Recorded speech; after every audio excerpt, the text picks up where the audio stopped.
So I'd like to call to order the Northborough-Southborough Regional School Committee meeting of January 21st at time is 6:30. We have Joan Frank, who is joining us virtually. Kathleen Howland is absent, and all the rest of our members are here present. I just wanted to make a quick note to the agenda. So we are going to be moving the order of some of the items on your agendas. So we're going to be starting off with a legislative update, and then moving on to the introduction of health insurance, and then audience sharing, and then the rest of it will be in the order presented. So I would just like to begin by welcoming and thanking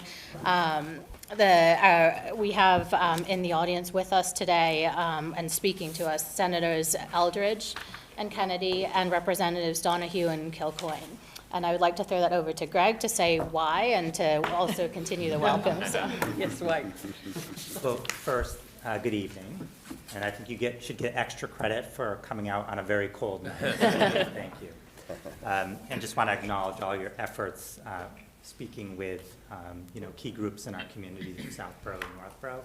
It's greatly appreciated.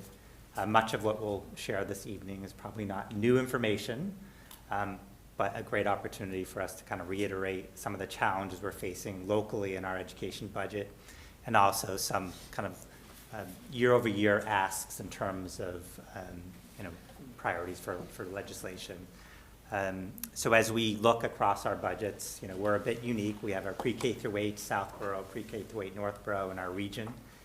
So all three budgets are really being impacted by similar items. One is healthcare costs. So we continue to see double-digit increases in healthcare, which really puts a strain on the regional budget. The region does carry healthcare costs. I know that it also impacts the town budgets in Southborough and Northborough, but it is having a significant impact on the increase that we're moving forward to the towns as a result of health insurance costs. So any advocacy you can do to try to help minimize those increases, or at least stabilize those increases, is appreciated. We also understand that it is a volatile time in terms of healthcare, so there's a lot of uncertainty. The second area of kind of expanding costs is really around special education. We are seeing more students who require more significant placements and have significant needs. And those costs have been rising significantly over the past several years. We have a legal and a ethical and moral obligation to meet the needs of our kids, but those increases are really impacting our overall budgets in all three communities. And it's, again, it's a significant percent increase on our FY27 budget over FY26. And then transportation costs. So, we continue to see rising transportation costs. Last year, we went out to bid for a new transportation contract, and we saw large increases. Those are now baked into our budgets. But we continue to see special education transportation costs increase that really impact our overall operating budgets. And those three items alone account for half of the increases that we're seeing in all three budgets. So continued advocacy on those fronts. I know every year the committee talks about circuit breaker reimbursement and continuing to advocate, and I know all four of you have, so we appreciate that. But circuit breaker reimbursement is really impactful in terms of offsetting some of those extraordinary costs. The second is regional transportation. So funding that at 100% would be amazing. That would have a positive impact on our operational budget at the region, but also has a trickle-down effect to Northborough and Southborough since we share transportation. And then just lastly, we are considered wealthy districts in terms of the town's contributions. So we receive, the minimum local aid for each student. So just advocating that that the more we get, the better off we are in terms of trying to maintain the services that we currently offer.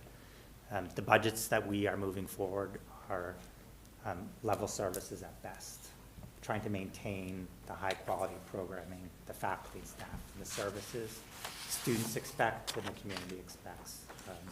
So those are some of our areas of advocacy. I'm sure they're all new. You haven't heard. But you know, when those items increase, it does positively impact what we can do locally. So, did I miss anything? I don't think so. Well, thank you very much. Would you like us to comment? Or? Jamie brought his checkbook, so you're in luck.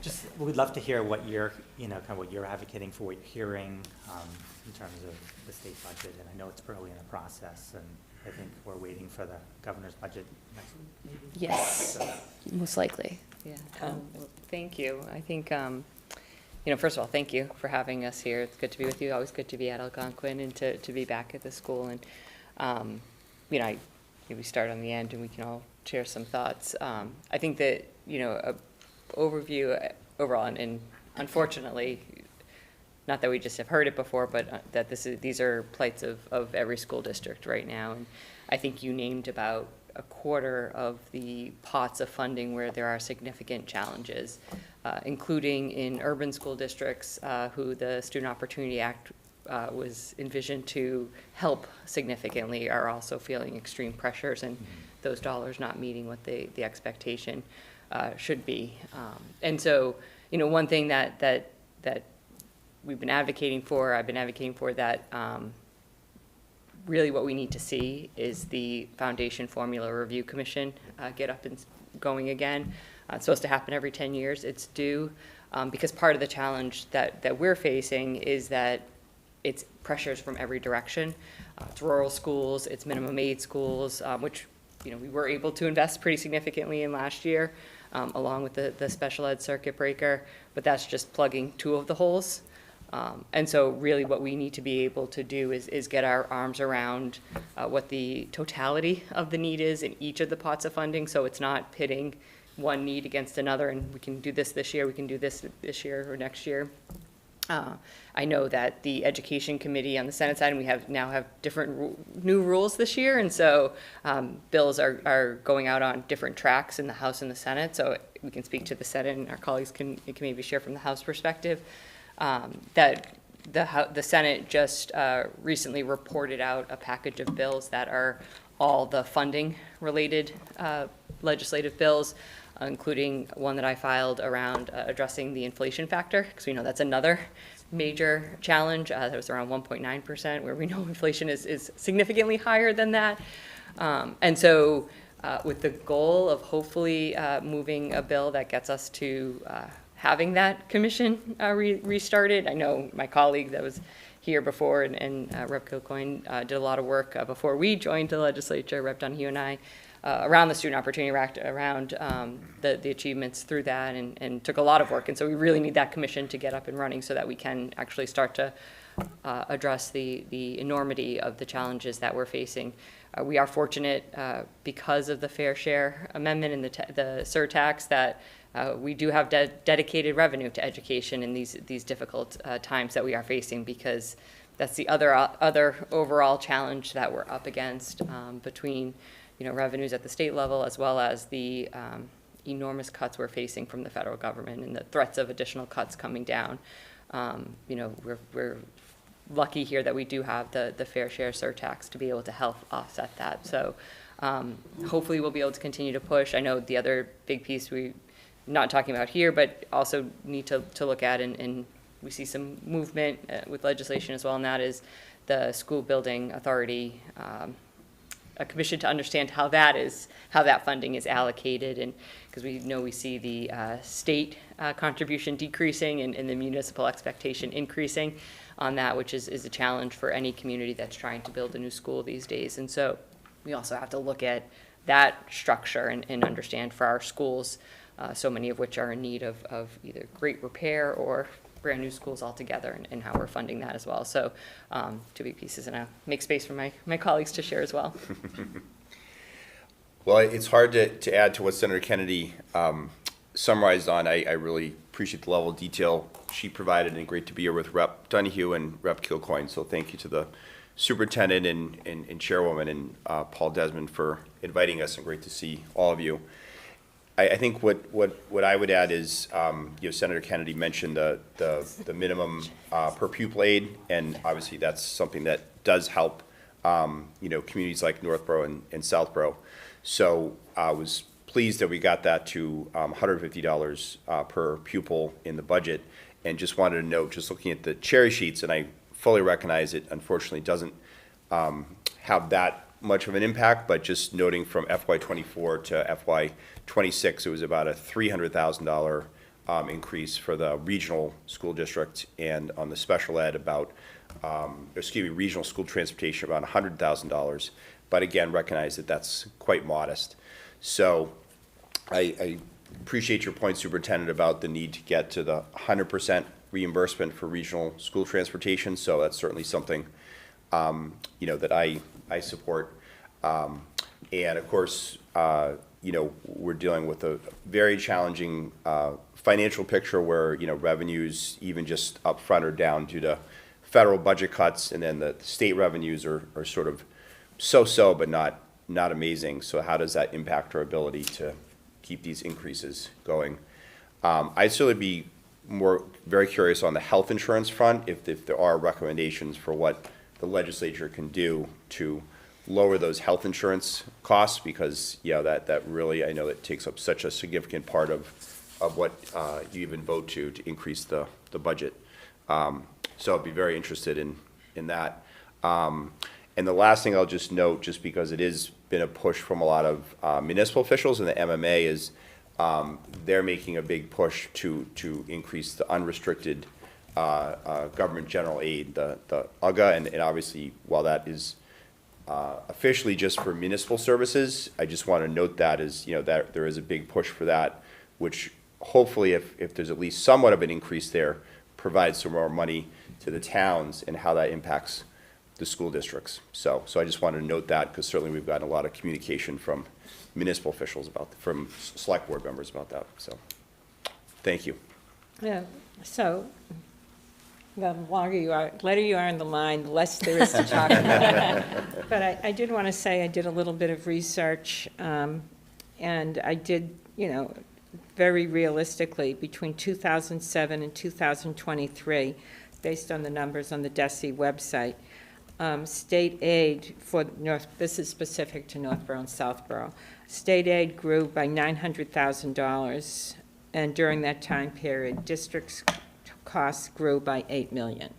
So we recognize that the amount that I believe, considering the communities I represent, that the minimum aid formula really needs to be looked at, and we really need to look at things a little differently. And I know, Rep. Kilcoyne, you talked about do you have information on the 100% funding, or you mentioned that briefly in the call, the transportation? So I don't have exact numbers. I would, though, ask that you continue to kind of communicate with us, because I think that there's been, and Kate, Representative, I didn't want to, but was there anything else you wanted to add before I That's okay. went into my little spiel? No, I mean, my colleagues have covered, I think, most of the issues that we talk about. I really am appreciative of you inviting us here. As you noted, Mr. Superintendent, this is actually really good timing, because we're about to kick off our budget cycle, and once that happens, it moves faster than you think it does, and having some of this information now really arms us with information we can use to try to advocate for some of these things as the budget goes on. I mean, you never want to be in a position, Representative Donahue and I will be debating the House budget come April, which is closer than you think, and you really don't want to have this conversation April 1st and say, hello, we need to deal with something here. And I sit on the Ways and Means Committee along with Senator Kennedy, and Representative Donahue, are you on it too? No. Okay, well, two of us are on the committee, and I don't, Senator Eldridge, you're, No. okay. Just checking. Yep. It's a big committee, so I wanted to make sure I gave everyone their due. But that, we will participate in the hearing process, which will start right after the governor's budget is released. And I say all that because some of the things that you brought up today were things that became, I think, a huge discussion point last budget cycle, especially when it came to the issue of regional schools and some of the challenges they're facing. My district, as many of you know, kind of goes a little bit more west of here. So I have I have 6 towns, all but one are part of a regional school system, including Wachusett, which is the biggest, but I also have Neshoba, Algonquin, and Tohoto, all of whom were facing some serious challenges. Western Mass, you see a lot of enrollment issues that have been really hitting the schools. I don't think that this has been quite an issue in Northborough, but all that is to say, a lot of similarities, which is significant because I think you're seeing a lot of us who do represent districts with regional schools really try to work together to advocate for this stuff. When it comes to regional school transportation, as Rep. Donahue noted, I know we had worked hard to try to get as close to that 100% as possible, and we share your desire to get to 100%. I did have a conversation with Rep. Donahue earlier today because I thought we hit that 100%, but I know that sometimes the way that it's dispersed later on means that you don't quite see that number. So, I mean, anytime, we always welcome a conversation too, if you want to break down how that works so we can understand how it's impacting Northborough when we get into that budget debate. But yes, I think my colleagues, I think, hit a lot of the policy areas where we're at right now. And during this budget cycle, we will have a hearing specifically on education aid, where the secretary will testify. And we actually saw, there was a packed room with people from all over the state, but particularly those who were either on school committees or part of regional school districts that were pushing for that funding. So I think I do want to add, though, the budget process, you will not see that become necessarily a vehicle for any sort of reforms. That said, I think the fact that this is continuing to be brought up helps us try to, put a Band-Aid on some of these things till, as Senator Kennedy noted, we have a more in-depth conversation. So, for instance, last year, I know a lot of districts were dealing with some of these spikes in healthcare costs and whatnot. And that did lead to, I think, a much bigger increase in per pupil spending than what we saw in the governor's proposal, and one of the highest that I can remember. So that's why, this conversation is helpful, and we can hopefully bring that back when we have these conversations with our colleagues. Other colleagues, I'm sure, are having the same ones, and hopefully, see some relief when we get to spring, despite some of the economic challenges we're going to be seeing. So. The only thing I did want to say is that I did want to recognize everybody on the school committee, the people in the audience, and the superintendent for the fact that you're doing so much with what you have. And yesterday at the State House, Rep. Kilcoyne and I, and those of us who represent Northborough, had citations ready to honor the Fannie Proctor School in Northborough. So since the superintendent wasn't able to be there yesterday, we thought we might present these here tonight. So thought we would do that now, if that was okay. I don't know who we present it to.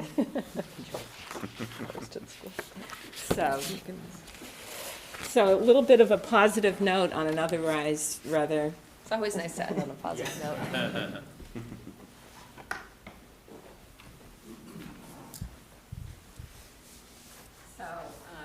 So from me and Rep. Kilcoyne, the Commonwealth of Massachusetts, be it hereby known to all that the Massachusetts House of Representatives offers its sincerest congratulations to the Northborough School District in recognition of receiving a 2025 School of Recognition Award from the Department of Elementary and Secondary Education for your commitment to education and excellence.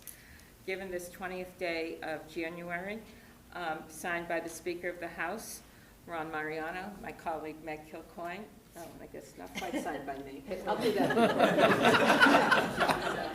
Congratulations.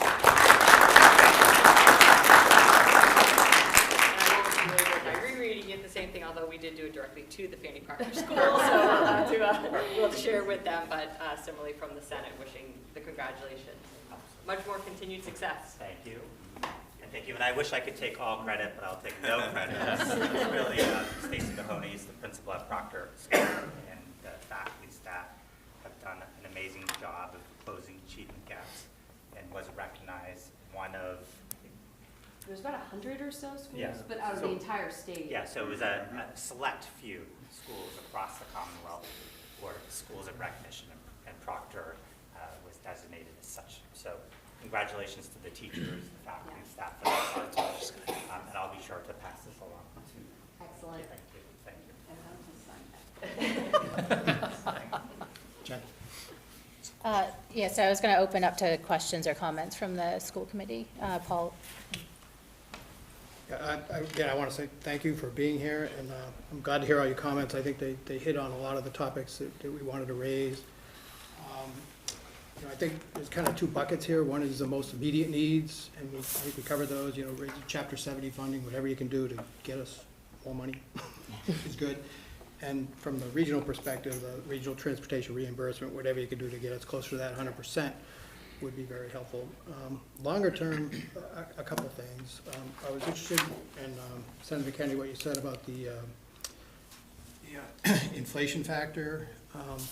So I understand that there's like a 4.5% maximum now on what, I think it's Chapter 70 can be raised, give it around inflation, whereas some years inflation is more than that. So can you talk a little more about that and what your proposed bill would do? Yes, I'm very technical in nature, so I'll try to remember all the specifics off the top of my head. But one is to get rid of the cap. And also, part of the challenge is that we are using the right index calculator. Unfortunately, fortunately, there are other calculators available. So part of it is looking at the entirety of the formula that's used to determine the inflation factor. So, and there was probably, I think, 3 different bills that were filed just speaking about the inflation factor. And so, again, they've been now brought together into one bill, recognizing that that's a huge challenge, or one of the huge reasons that there's been significant shortfalls for school districts. Yeah, I think from our perspective, getting rid of it altogether would be ideal, because let's face it, some years we see 7% inflation. So. Yeah. Another one was just looking at the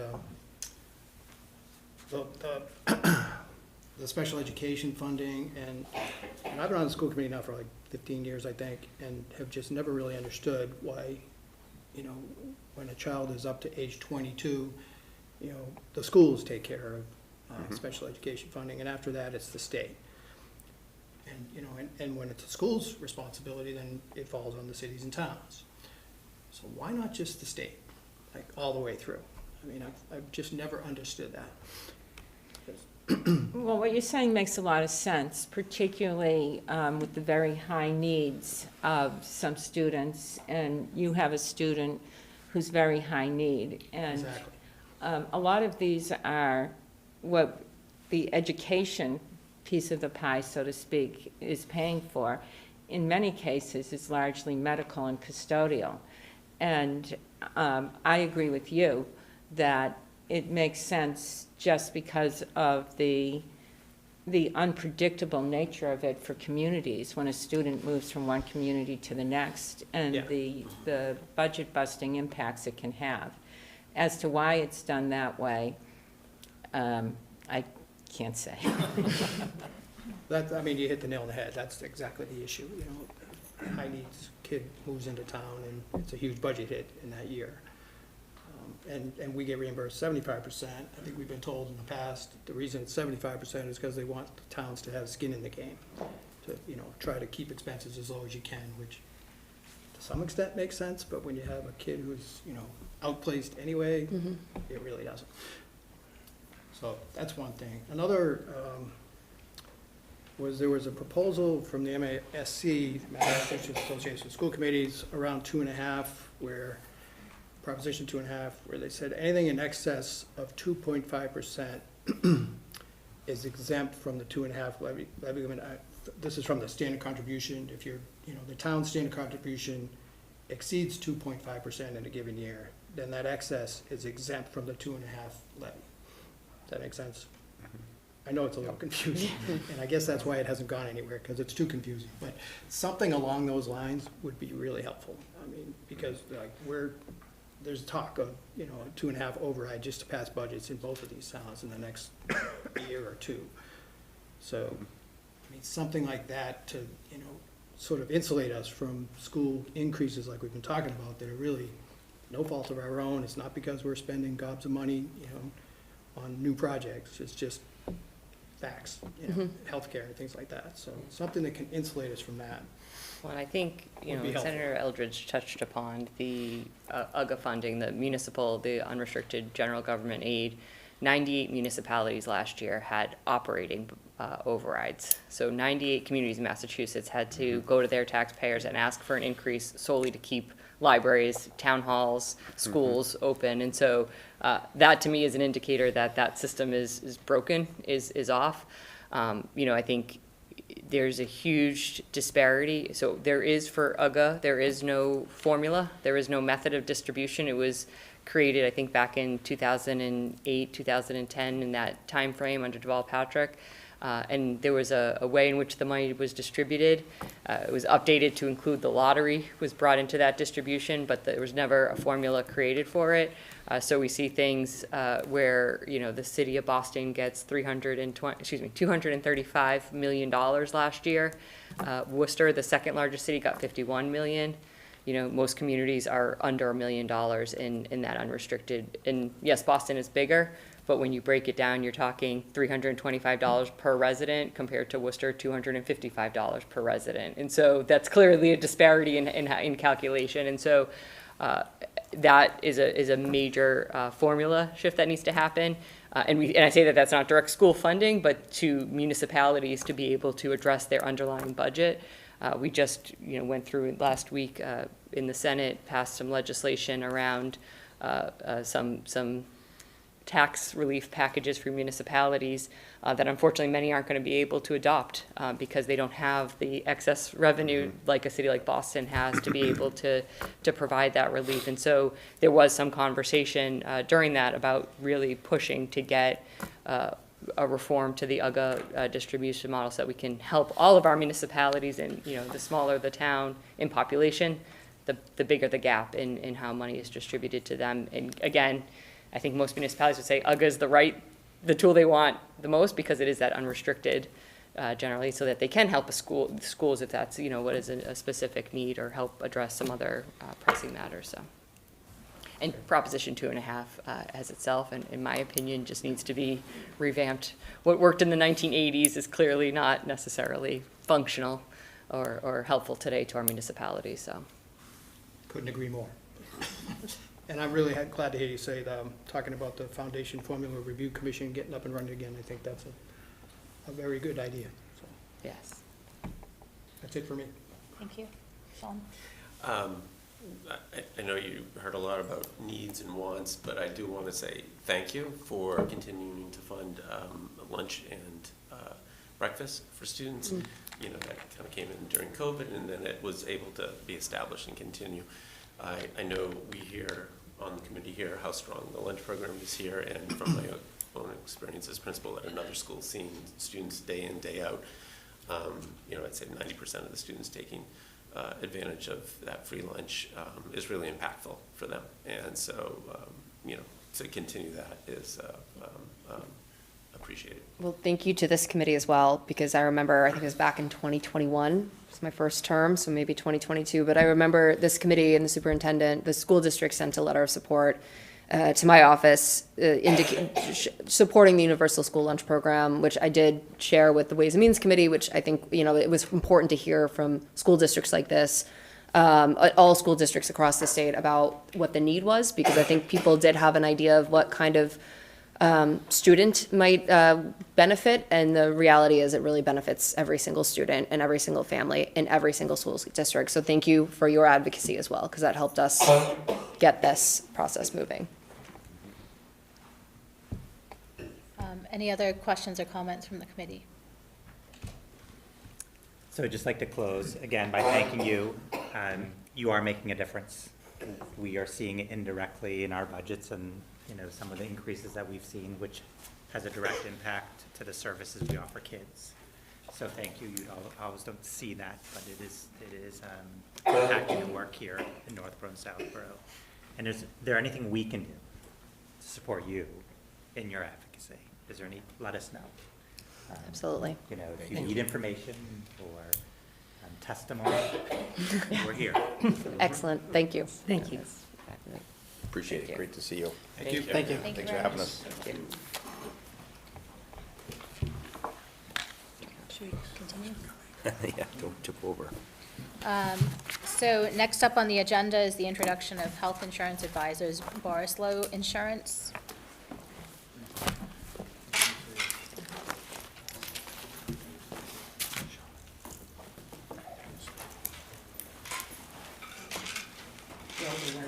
The hotter seat than ours. They kind of rock, which is a little disconcerting.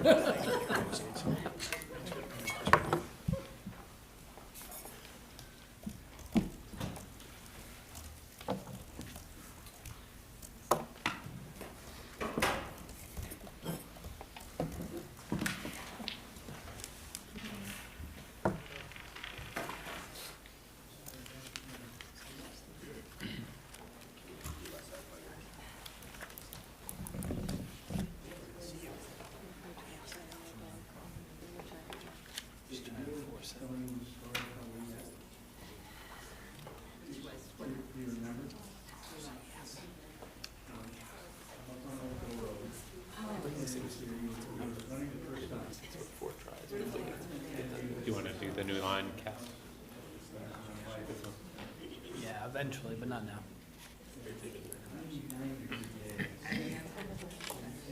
Greg wants to- Gathers I Roger don't back know. into. I drove down the hill and I caught you in the driveway, and you were standing outside at 99-degree temperature. Now, the school can have their signed property. Nice to see everybody. See you, thanks for Thank you. coming. Thanks, Kate.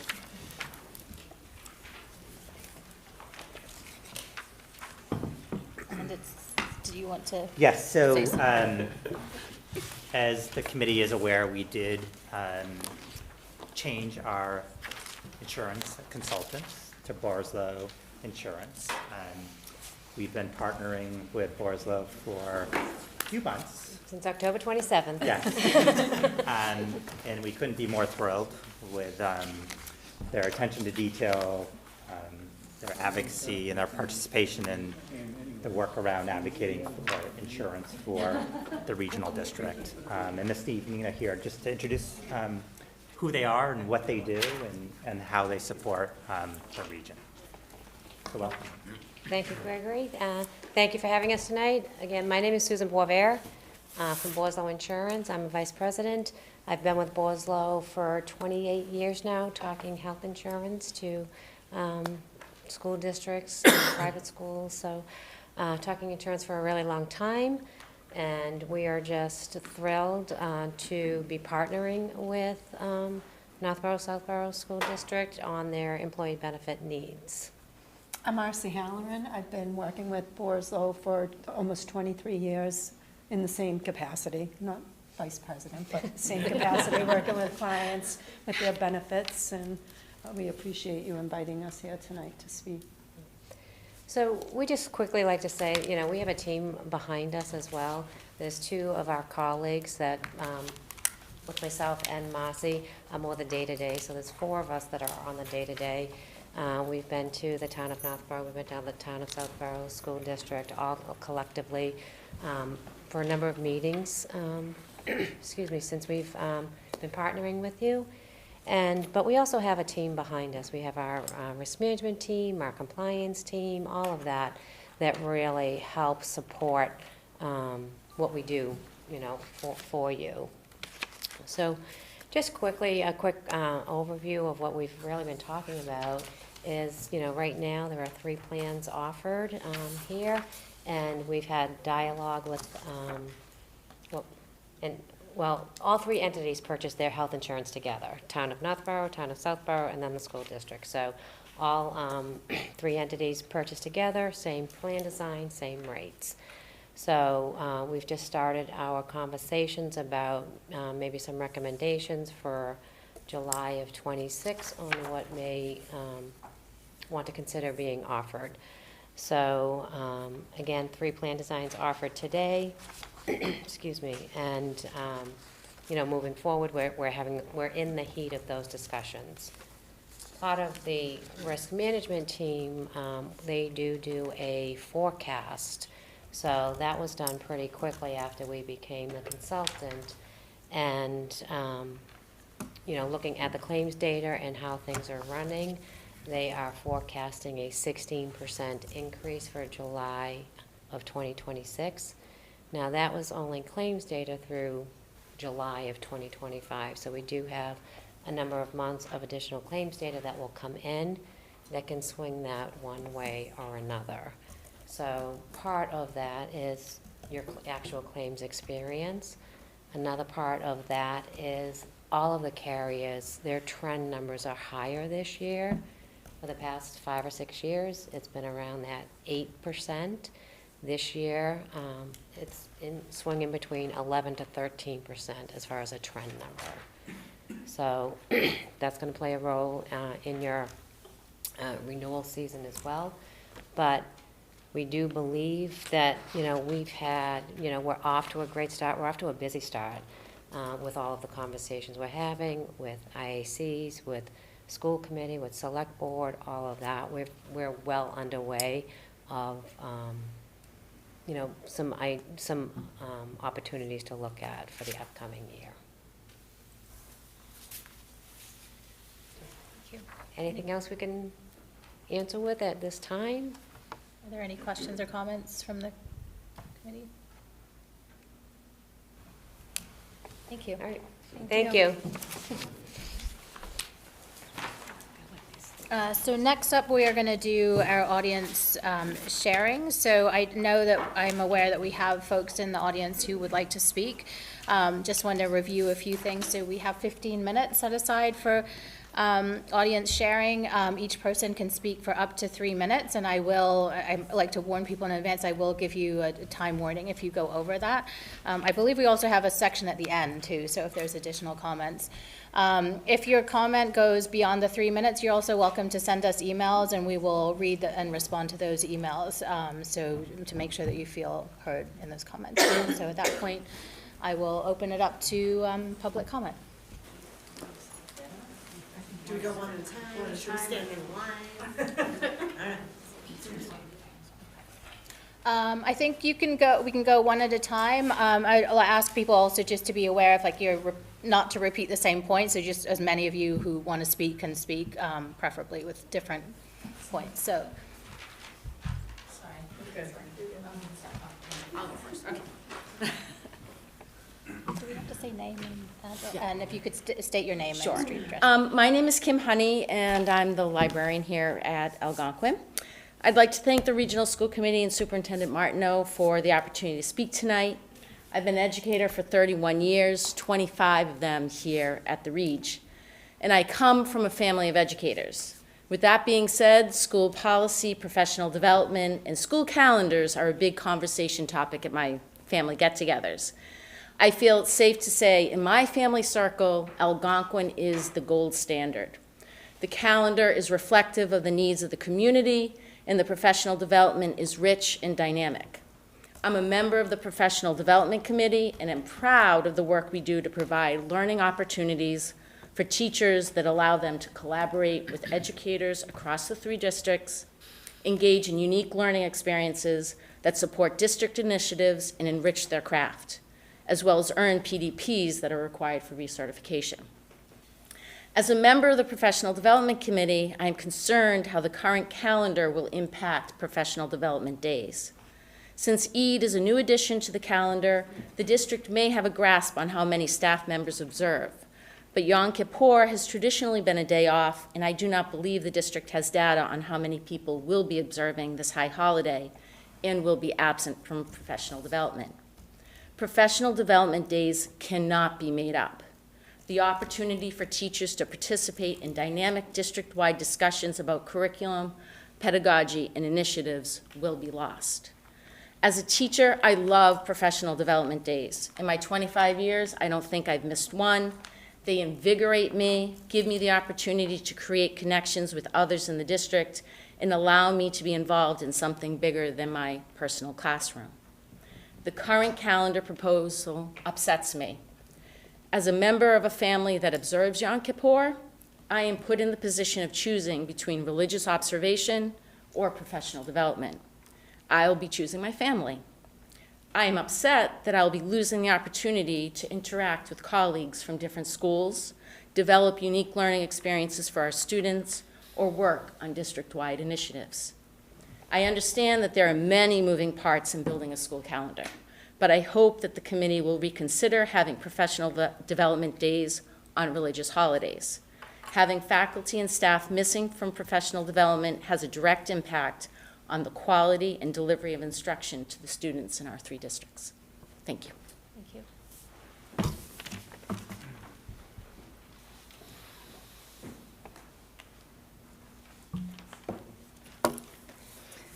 Hi, my name is Amelia Braun. I grew up in Southborough. I returned to Southborough to raise my family, and I am here tonight as a 21-year member of the Algonquin faculty who's directly affected by the proposed 2026-2027 school calendar, which includes professional development days on Yom Kippur and Eid. In addition to being a member of this school community, I'm also a member of the Jewish community.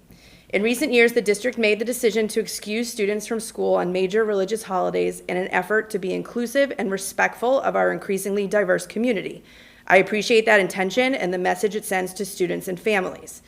However, the current proposal creates an inconsistency. While students are not expected to attend school on Yom Kippur and Eid, faculty are expected to report for professional development. This effectively asks staff who observe these holidays to choose between religious observance and professional responsibilities. Under a calendar that did not designate these days as days off, I would make a different and familiar choice. I would observe my religious holiday by taking the day off, fulfill my professional responsibility by leaving subplans, and rely on the district's existing religious observance policy, which has long provided a clear and equitable framework for both students and staff. In that scenario, no one is disadvantaged and no one is required to choose between their faith and their profession. The same is true if everybody had the religious holidays off. The proposed calendar, however, introduces the new and inequitable obstacle by placing required professional obligations on days the district has already recognized as religious holidays. Faculty members are also members of this community. When religious holidays are recognized for students but not staff, it sends an unintended message that adult religious observance is less deserving of accommodation. This is difficult to reconcile with the district's stated theme of belonging. In my specific case, I've been asked to facilitate a professional development workshop on difficult topics with my colleagues, including anti-Semitism, which with this calendar would fall on Yom Kippur. That circumstance highlights the broader concern. Religious observance should not conflict with professional expectations, particularly when the holiday is already and historically has been acknowledged by the district. There are also practical considerations. Professional development is required for licensure and ongoing professional growth. When these sessions are scheduled on religious holidays, staff who observe them may face lost opportunities, unintended professional consequences, and financial burdens. If I choose to observe a high holy day rather than attend district-provided professional development, I must then seek out alternative opportunities at my own expense. This, too, raises issues of equity. To be clear, I'm not advocating for an excessive number of days off or a calendar that's unworkable for students, families, or staff. I'm advocating for a calendar that does not penalize certain groups for observing their religious holidays and that applies our stated values consistently. If these holidays are significant enough for students to be excused from school, I believe they should also be honored for adults. Aligning the calendar in this way would more fully reflect the district's stated commitment to equity, inclusion, and belonging. I respectfully ask the committee to reconsider this aspect of the calendar and to explore alternatives that would recognize religious holidays consistently for both students and staff. Thank you.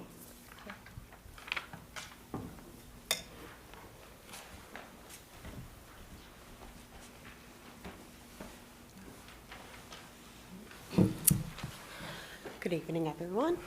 My name is Megan Johnson, and I've served as an educational support professional at Algonquin for nearly 4 years. I appreciate the opportunity to address the school committee regarding the proposed school calendar for the upcoming academic year. Algonquin and the Northborough, Southborough school districts have a long-standing commitment to fostering a community that respects and values all of its members.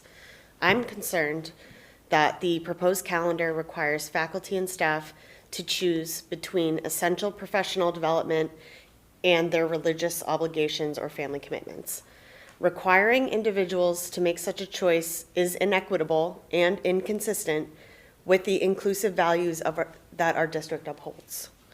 I respectfully request the committee reconsider the proposed calendar and work toward an alternative that is inclusive and reflective of the values of our community. I know that I hold them very near and dear. Thank you for your time and careful consideration. Any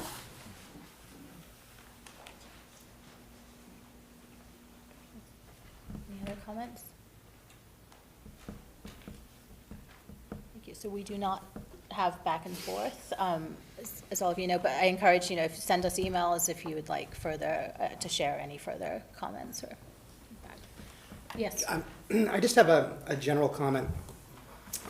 I guess two comments. Number one is, I was one of members that did not vote for the calendar, not because I felt that, the inequity fell in another place. So I was in favor of a calendar that did not have religious holidays at all in it. And to that point, I appreciate what's been said here, but I believe it's my understanding that the current ARDA collective bargaining agreement does have provisions to take religious holidays without penalty. Is that the case? So there's a provision, I think it's up to 3 religious observance days that educators can, or faculty and staff can take.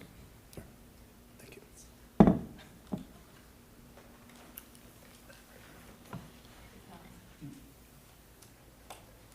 Okay.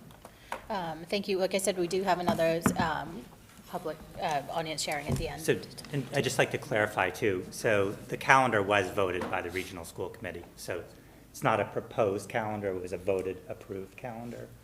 And as you know, I did submit to ARDA a draft calendar to consider that would have solved some of the challenges that you're talking about. And the communication I received from the association president was that it wasn't a calendar they wanted to consider. So I'm happy to have a conversation around a calendar, but it's really up to the committee to decide if the committee wants to revote, and also the Southborough committee and the Northborough committee. So it's 2 out of the 3 have voted a calendar, 1 has not. I think I shared with the committee the communications I received from ARDA. I shared with you the draft calendar proposals. There were 2. One calendar was not approved by ARDA. 26 members attended, 26, and then it wasn't approved to be considered, which I appreciate. A revised calendar was submitted to ARDA for consideration that did have us starting on the 26th or Thursday, Friday, and then PD on Monday, and then starting on Tuesday with kids, and no religious observances, or PD scheduled on religious observances. But again, that calendar was not agreed to or brought forward to be discussed forward. It was simply a no. So I just want to put that out there. It's not as if we haven't tried. And I want to be clear that there were solutions brought forward to solve the problem. I appreciate that reminder.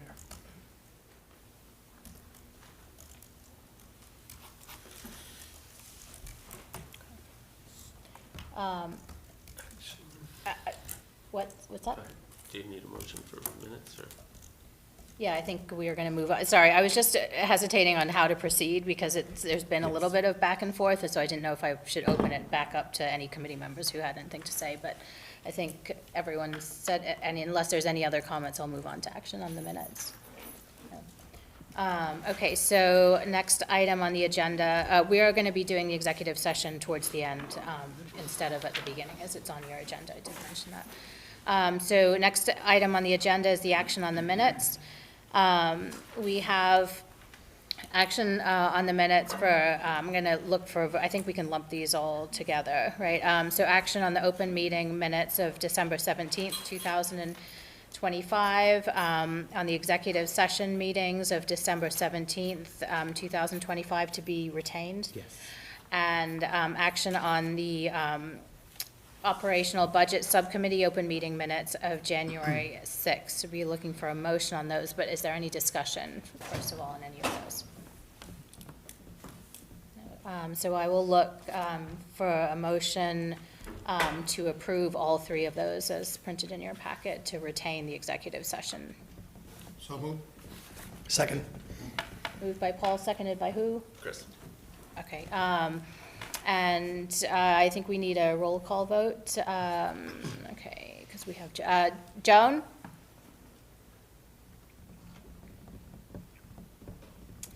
Matt? Yes. Kathleen? Yes. Chris? Yes. Chris? Yes. Paul? Yes. John? Yes. Sean? Yes. I'm a yes. Joan? Try again, Joan. Can't hear you. I can see her lips moving yet. But that's not. Is she, thumbs up? She just put up a sign that reads yes. Okay. So we will take that as passes unanimously. Next item on the agenda, educational policy, none at this time. Next is a presentation from the guidance department. Sure, so I'm going to get loaded up. You guys can- up. Lisa, if you can sit here, I'll give you my computer and then you'll be able to steer. Does that sound good? You need more chairs? No, there's only a few of us are joining tonight. Just like to take an opportunity to come and share our work, right? Talk about the good work that the counselors are doing. So, good evening. While I get started, why don't you introduce yourselves and then I'll be right with you. So good evening. I'm Lisa Connery. I'm the chair of the guidance department. So, we're happy to be here. Happy to have the opportunity to share, information about the work that we do with our students. And so joining me tonight, one of our counselors is Linda Hutchins. And then I also have our two newest counselors, Denise Brianzi and Emily Branch, joining us. I think it's always nice when we can put a face with our newest names, so I'm glad that they're able to join us. In addition, we have three other counselors. Pam Mackey is actually in the sharing audience. She stopped by tonight, not presenting with us. And in addition to Pam, we have Kate Mulcahy and Andrea Hotchkin. And all of those counselors have 12-plus years worth of experience. So I really think, we really have a seasoned group of counselors working with our students. So I think we're very fortunate to have them. We also have two wonderful support people in our department, administrative assistants, Morgan Bridge and Charlotte Burlhart. Morgan is really kind of the face of our office. When you first come in, she's the first person that you see, that you interact with. First person lots of times you hear on the phone. She does a fabulous job, supporting our students as well as our college fair and scholarships and, course selection stuff that we have going on. And Charlotte does a lot of behind the scenes stuff with Power School and grading and scheduling and stuff. Also this year, we have the opportunity to have an intern from Assumption Graduate School for school counseling, Delaney Mick. So she's been a wonderful addition to our group as well. We're really enjoying, having the opportunity to kind of share our experience and the work that we do with Delaney. And I think that she really is learning a lot. And Emily was instrumental in creating our little image there, our picture of our team. So we love that our new counselors are coming in with some great tech skills that our older counselors, like Linda and I, don't necessarily have. So we're just going to share, just a little bit about, what we do. And when I was thinking about what do we do as counselors, I just kind of saw this word collage, and it just had so many words on there that just kind of spoke to me in the work that we do. And our role as counselors is really multifaceted, right? It's incredibly demanding. Oftentimes we just have to meet students where they're at, and each and every one of our students has different needs, right? And so we're often seen encouraging and collaborating and, advocating and, empowering students in whatever they may be going through and working on, And so it really does, oftentimes we're wearing different hats throughout the day, sometimes in the same block of a given day, right? Within an hour, we might be working with 3 or 4 students with very different needs, right? Whether we might be talking with somebody about, their schedule, talking with somebody else about, academic challenges they might be facing. And then we open up our door thinking, all right, I might have 5 minutes, and there sits somebody who's having a difficult day, right? Sometimes all of that starts before the first bell even rings. So it is a demanding, position that requires a lot of flexibility on the part of the counselors, and I really have to say I'm proud of the work that our counselors do each and every day, stepping up and supporting the kids and meeting them where they're at.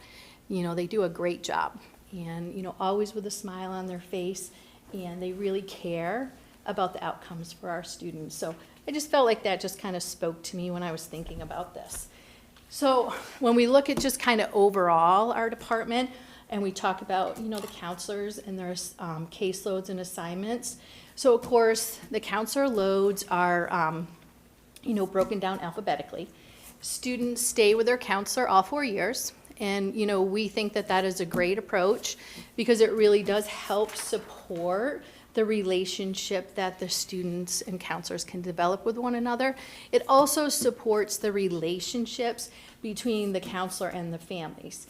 And for families, lots of families who may have multiple students come through our system, we may have 10, 12-year relationships with a given family as students are moving through the high school. Right now, our caseloads are about 185 students per counselor. Those caseloads are well within the ASCA and MASCA recommendations for caseloads, right? And then when we think about, students and the amount of time that they may, work with their counselor, I did a little chart over there that we do both individual and group work. And so when we look at grades 9 and 10, this is just for a typical student, as we're getting to know a student and we're, working with them individually and we're working them in group sessions. 9th and 10th graders, they may have 5 or 6 different touch points with counselors each year during those first few years. When we start looking at 11th and 12th grade, right, might run 6 to 8 plus, and I would actually say that 8 plus is probably more than 8, appointments as we start to kind of increase, the post-secondary planning, life after high school, what does that look like in addition to all of the other things that we might be doing in our work with students. So that just kind of gives you a sense of, how many times students may be seeing counselors, and that's just kind of, again, for the typical student. Now, of course, we have students with varying needs, and, we may have counselors that are seeing, students that are seeing their counselors on a more regular basis. And the counselors readily step up and meet whatever those needs are. But that just kind of gives you a sample for a typical student and what that might look like. Now, well, there we go, with a little delay. Yeah. That's all right. So when we talk about our focus and the work that we do with our students, we base our work off of the ASCA and MASCA standards. So that's the American School Counselors Association and the Massachusetts School Counselors Association. And they have standards and domains in which we work within, okay?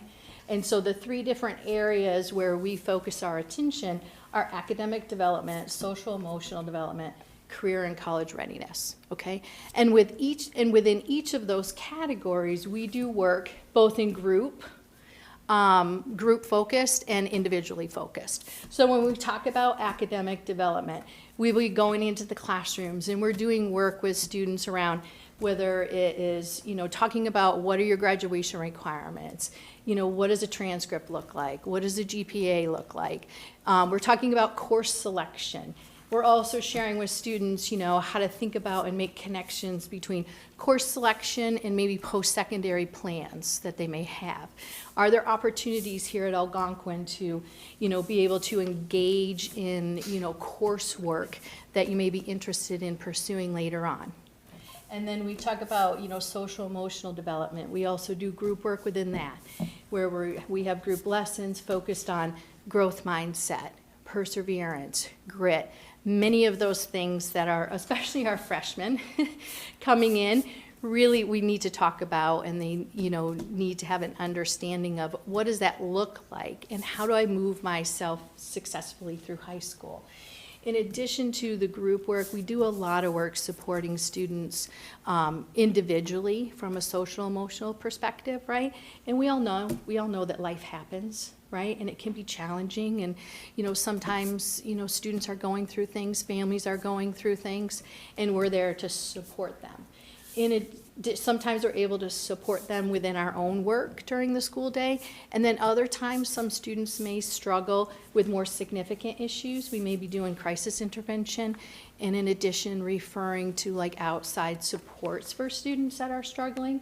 So that's a lot of the work that we do within the social emotional realm to support our students. And I have to say, our counselors do an incredible amount of work in this area and it's a big focus. And the reality is it has to be a focus because in order for students to really engage in their learning, their overall wellness needs to be supported so they're able to kind of access, that learning and that curriculum that's happening in their classrooms. So we also do a lot within the career and college readiness, right? Because we know everybody gets to high school and boom, we're automatically thinking about 4 years down the road and what life looks like after high school. So we have an entire program where we go in and do group presentations. We have students, taking multiple career assessments. And through those career assessments, they're investigating and researching related careers that align with kind of their interests and their preferences. They're also looking at programs that are related, whether it's a 2-year or 4-year college, whether it's a gap year, military, work, vocational program, whatever their interests are. We guide them in exploring that, and we use those career assessments that we do. So we do a lot of that work in the classroom, and I have to say that our teachers here are so awesome with collaborating with us. They allow us to pull kids out of class. They'll give us like a block so that we can work with the kids in the group setting.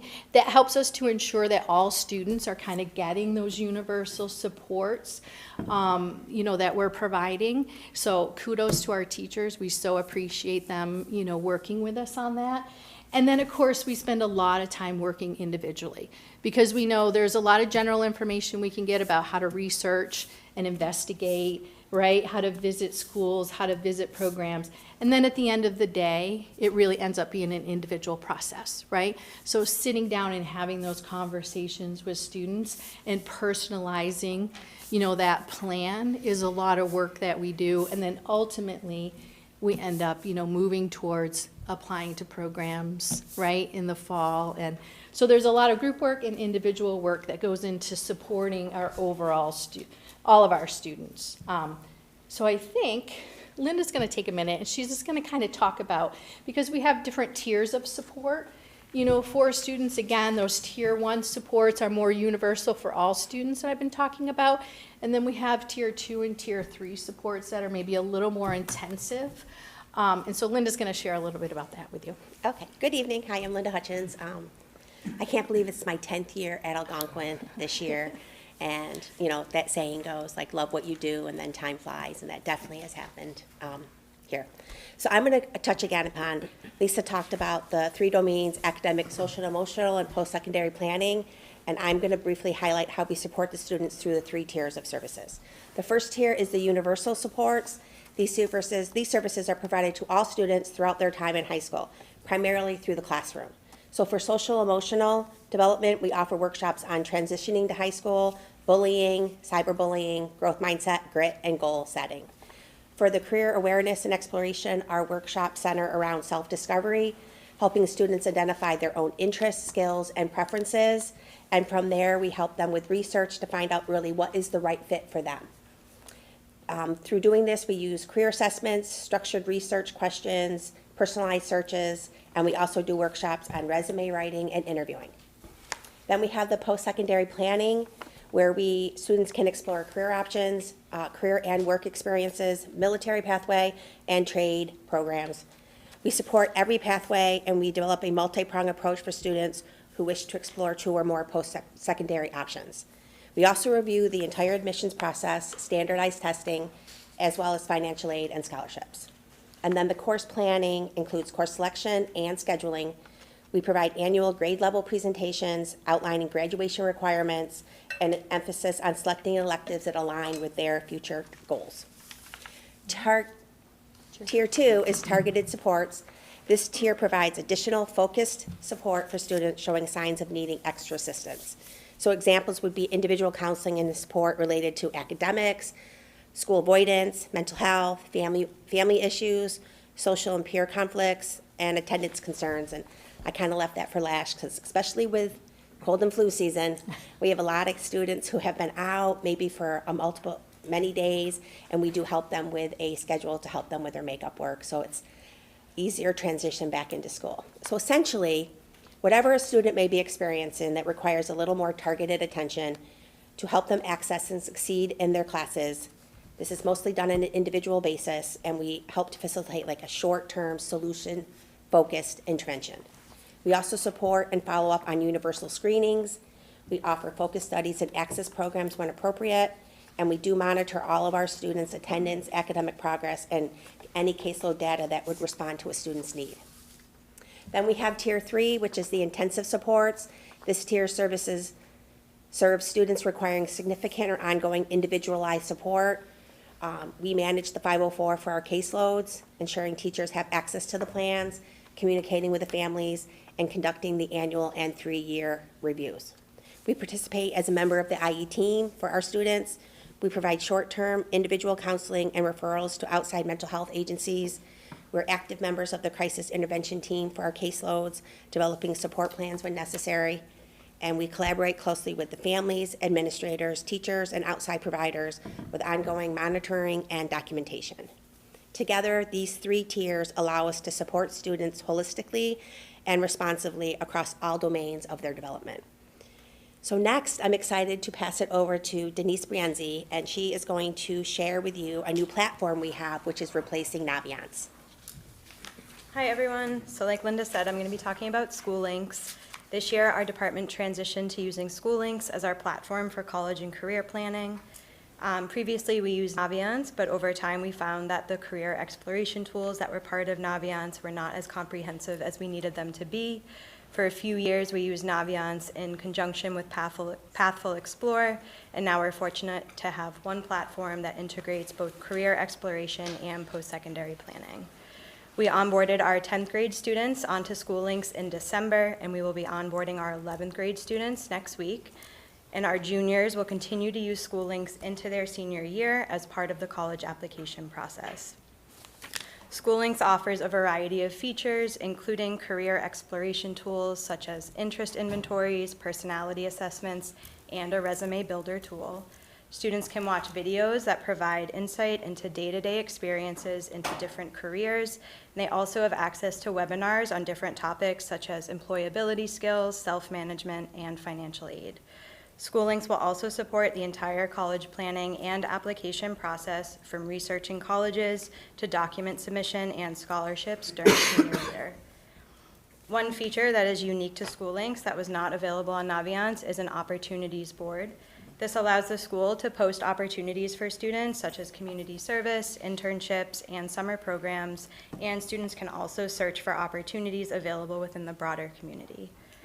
School Links also includes a scattergram feature for each college that helps us to track post-secondary outcomes. This allows students to compare their individual GPA and test scores with those of previous Algonquin students who were accepted, denied, or waitlisted at the specific college. This helps students research colleges and build a balanced list of schools. So as I mentioned earlier, career exploration is a major component of SchoolLinks. It provides personalized career matches based on students' interests and skills, suggesting career pathways that align with their strengths. In the platform, students begin by exploring broad career clusters, and then they narrow their focus to specific roles and careers, helping to make career planning less overwhelming. SchoolLinks also provides up-to-date real-world career information, including job responsibilities, required education, salary ranges, and labor market outlook. It connects careers to relevant majors, colleges, and certification or training programs. These tools help students make intentional decisions about their coursework and about how they spend their time outside of school in terms of their involvement in extracurricular activities and/or internships. By having the opportunity to explore a wide range of careers, students are better prepared to make informed post-secondary decisions. Ultimately, SchoolLinks ensures that all students have access to structured career exploration tools both in and out of school, regardless of their background or outside resources. We're very excited to be using the platform and to introduce it to more of our students next week. So now I will turn it over to Emily Branch, and she will discuss our use of School AI in workshops. Hi everyone, I'm Emily Branch. This is my second year here at Algonquin.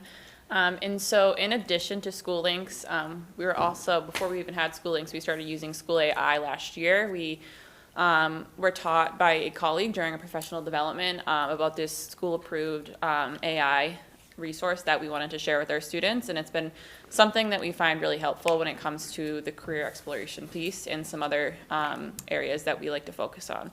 So I like to think of SchoolLinks as going to be like the what part of it, right? So what are my strengths? What are my values? What are my skills? You're going to learn that through the assessment. It's going to give you a list of careers that align with those strengths, align with those skills, and kind of what is relevant. But when you pop it into School AI, we are able to kind of like give School AI a prompt that helps students explore that even further, and it personalizes that career exploration. Students aren't just learning what careers might be aligned with their skill set, but they're learning what does a day-to-day look like in that career. And they can reply back to that chat AI bot and say, I don't want to sit at a desk all day though. And then it's going to give them an adjacent career and list of careers that they can decide to look into instead. All of this exploration is not about them locking in one career. I always tell students that, like, the goal at the end of this session is not for you to say, like, I know what I want to do in 4 years. The goal is for them to have an idea of the different careers that are out there, have an idea of what a typical day looks like in that career, what education requirements are needed for that career. And that's what School AI can do in addition to SchoolLinks. So we're able to, allow them to have more of that personalized search, and it's efficient and it's student-driven. The students feel like they have power over the, though we give them, questions to kind of direct them in the right way, they have the power to ask their own questions as well. It's not just a worksheet they're filling out, it's something they're getting invested in. It's organizing it for them, and it's allowing them to engage at their own pace. The benefit also is alignment of this. So when we talk about careers, we're able to, School AI will ask them, these are some courses at your high school that you should really get on your schedule before you graduate. Some extracurriculars if your school offers that would be really great for you to have on your resume. And also looks up local job opportunities and internships in the area when the student asks them from the worksheet that we give them. But it also encourages them, like we said, not to lock in, but throughout the whole process, they're building overall skills. They're not just learning about careers, they're learning how to self-reflect. They're learning critical thinking. They're talking about goal setting throughout these questions. And those are important skills that they're going to need for their job search, no matter what year of high school they're in. And it's really just giving students the opportunity to have access to all this information instead of like Googling careers if I like psychology class. It's going to give you a lot of websites. Some are going to be good information, some aren't. So instead of them having to vet all that information on their own, School AI is going to direct them right to these sources, give them the information they want, and help them personalize that search. So in addition to the career search, another great aspect of School AI for us has been the interview process. So students don't have to go out and find someone to do a mock interview with, and figure out a schedule or anything like that. School AI, we were able to do a whole session with our students where they're working with this AI bot and they're doing an interview. They're learning, what are some of the vague language that they're using that they need to improve? What are some of those overused filler words that they could change next time they're in an interview?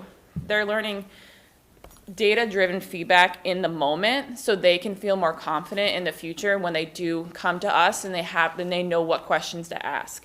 And I think that that is just what the big thing about School AI has been, is that it is student-driven and it's personalized, I'll keep saying, because they're able to get all this feedback and all this self-review right in the moment, and we're still gonna work with them on it. But I've had a student who said to me, well, the AI bot told me that, that when I talked about my strengths, that I was too vague.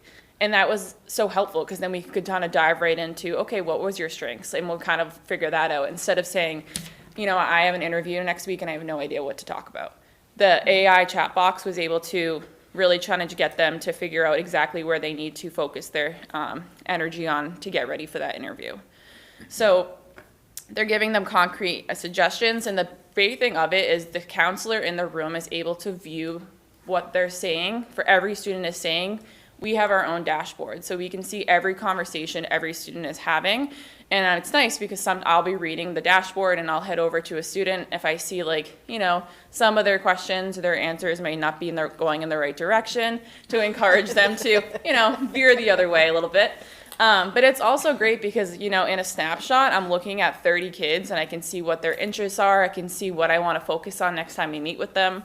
And it's a really great tool that we're able to, partner with School Links we've used it in our 10th grade and in our 11th grade workshops. So, yeah. Yeah, so I would agree. As a department, we're really excited with the addition of School Links, because it is a more robust program, especially from the career and college planning perspective. And then I love how we're using School AI now, because what we do is we take those results, career assessment results from School Links, and then we combine them together in the prompts. So it takes all of their different results, combined it together, and give them another lens to look through from a career perspective. And I do also really like the mock interview opportunity for students, because again, we develop the prompts for kids, so they're not just going in there and typing whatever, and then sometimes they veer off of our prompts, but we can see that. But we're designing all of this and we're guiding them through it. And when they're doing a career assessment, we're giving them steps and worksheets and stuff to complete, right? So our goal with our workshops is to develop skills, making sure that they know how to kind of research a career, that they know where to find all of the information in School Links, so that if they are at home and they want to practice, right, or they want to do research, they know how and where to access all of the information that they need to do so. So our goal is to give everybody those foundational skills to prepare them, and that for those individual meetings as well. So I really like the addition of School Links, love the School AI. The kids are responding really well to it. So anyways, let's click to our next slide here about our department priorities. Of course, we're going to continue to work hard on our School Links implementation. This is our first year, so we want to continue working on maximizing all of that information. They have some great tools, even from a professional presentations and stuff, career presentations that are given that any student can kind of hop onto in the afternoon independently, and School Links notifies them. So it could be a professional, from New York State, talking about what it's like to be a chemical engineer, and students can hop on to that and listen to that. There's also, recordings of that. So we're excited to continue to really dive into this program and continue the implementation. We're also currently participating in program review, where we're looking at the MASCA standards that we have and looking at how we align with all those standards, like identifying like, you know, what our areas of strength are, areas that of growth, right? And, you know, figuring out what our next steps are to kind of continue to improve the work that we're doing with students. You know, again, I'm honored to work with all of these, all of the counselors in our office. They work hard supporting our students, and, you know, we're gonna work together on our program review. Yeah, Sean. sure. So I'm actually gonna pick up here because what I'm sharing here is not just about guidance, it's actually about a shift we're making from the department head leadership team. That guidance has really been agreeable to being the first department to take it on. So our school has not had a formal cyclical review process where each department undergoes a really routine and methodical process of reviewing the program, how it aligns or where it's not aligned with state frameworks, what our students and families and professionals think about the current state of affairs in that department. We just have not had that.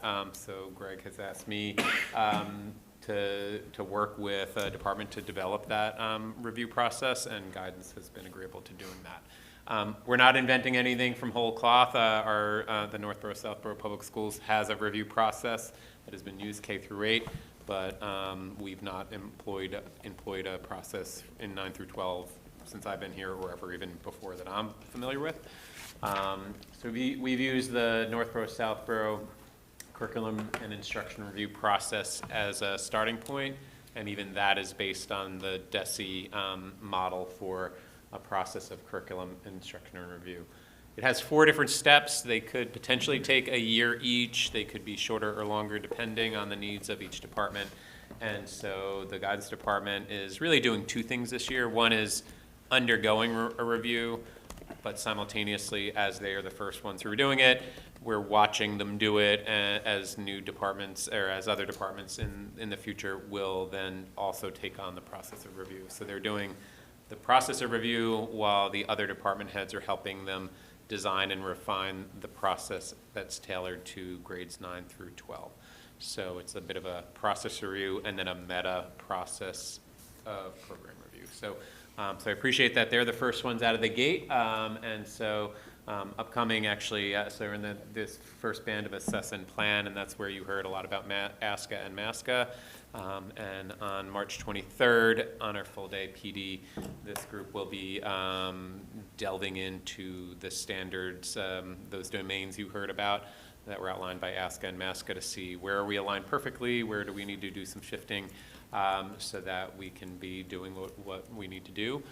Other processes, I won't read them to you here, but we will be gathering feedback from students and families, getting feedback from our professionals about where they think we need to shift to, what are we doing really well that we want to continue to do well, and what do we want to refine that our data or our curriculum review, our misalignment, tells us we need to work on. So I'm excited for this. I really do admire you guys for being the first ones to engage in this process, and we're excited to see where it takes us.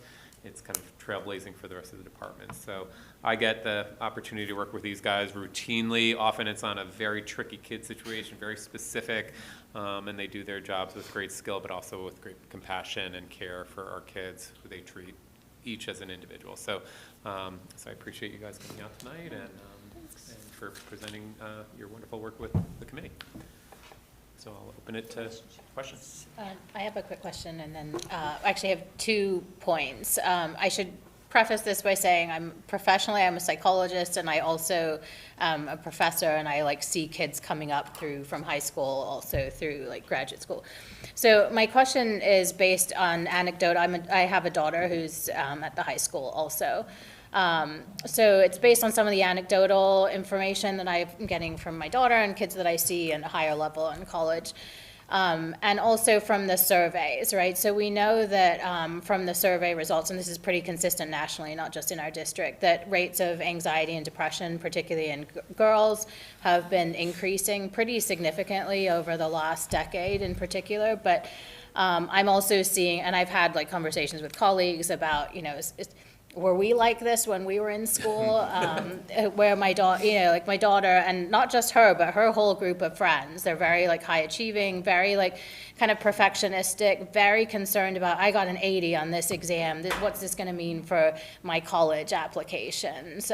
Thinking about picking electives, picking sports, after-school activities, she's been talking about going into a good college since 6th grade, which, I didn't even think about that until probably 10th grade. But I think it reflects a pattern of this, like, very, very high anxiety thing that we're seeing happening. So my question, I guess, is for both of you, like, and especially those of you who've been here longer, have you seen that in the population that we have now, and I'm wondering if there are ways in which guidance, you've talked a lot about integration with like other departments in the school, where guidance is really working with academic departments on like how much is too much homework, if you have an exam the day before midterms, like how are those kinds of things impacting students' emotional learning and impacting their future. So that's the first part. I apologize, it's kind of long. That was the first piece. But the second part is like what I'm seeing on the other side is, having like high school students reach out to me at Brown saying, we want this research experience, coming in with like resumes that are, they have publications at like 17. Some of these kids have like first author publications, right? So the standards and expectations is like, I'm seeing it at that level. And with that comes this idea of like, the AI is cool, right? With it, like, personalizing it to the interests. I'm like, just this week, I had 3 supervision sessions where the students didn't really know because they were so driven by like, oh, this fits me, but that doesn't. So I want a job that, I really like research, but I don't want to write grants, but I just want people to pay me to do like, so it's, and I think it's tied into the anxiety. So there's a lot of like that I just dumped, but my main question is, how are you thinking about those things? How is there integration between guidance and what's happening academically to help these kids? And if you notice that in terms of the anxiety level. Yeah, you know what, maybe I'll start and you guys can jump in. The Metro West adolescent health data that we collect every 2 years and goes back 16 years has really shined a spotlight on this as an issue, and it's something that about 8 or 9 years ago, whenever the following happened, I can't remember precisely, the girls' usage rates for drugs and alcohol caught up with the boys, and that was really shocking. And a lot of educators and communities like ours were just assuming it was a bit of an odd year and it would come back down, and instead it surged past and continued to outpace the boys for drugs and alcohol. I only say that in service of the fact that the underpinning data seems to suggest that the mental health, doesn't suggest, just declares the mental health risk behaviors are double for girls on just about anything measurable. The girls' mental health challenges are much greater than boys, and I think it's running in tandem with drug and alcohol or other substance abuse issues. So we're paying very close attention to that, and this next, the last administration of the U.S. adolescent health data comes out in March, and we're really eager to see what it looks like. Simultaneously, we're not just waiting around to see if things are going to shift. We have some things in place that we're looking at to ensure that our females in particular are having an easier transition to schools, that we're trying to link them to pro-social mentors to really allow them to have a more successful transition. I will say, I don't think we've probably done enough to work with our academic departments to say, what are we doing to reduce anxiety for all students? And by reducing it for all students, we will reduce it for females. So I don't think we've really worked together in a real strategic way to say, how do we make sure that that's a priority? But that can be something we can really think about. I don't know. Yeah, and I think we have various different groups that focus on this. So, I sit on the student assistance team with administration. And so, we're always having those conversations and kind of brainstorming like things what can we do, right? To kind of support our overall students. We also, our leadership team, that's really where we would be kind of talking about, and we have had conversations about it, the academic demands that are on our, placed on our students, right? We're trying to kind of encourage students and let them know that it's actually okay if they want to take a study.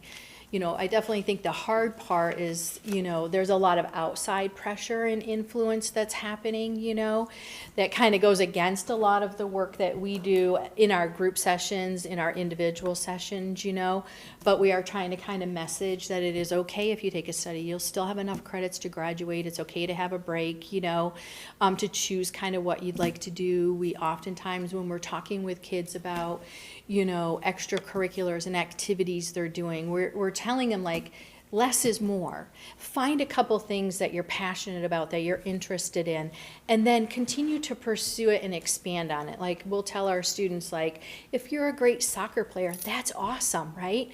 And so instead of trying to take on 10 more things, focus on soccer, and then maybe there's a youth soccer team that you can, support and help with. There are other avenues that you can take your love for soccer and find leadership roles and expand on that. So it's a little more depth in an area of interest for yourself instead of trying to do 20 things, right, and have 10 minutes for all of those things. Find a couple things that you're interested in and passionate about, and then let's look for ways for you to find depth within those and even outside of school.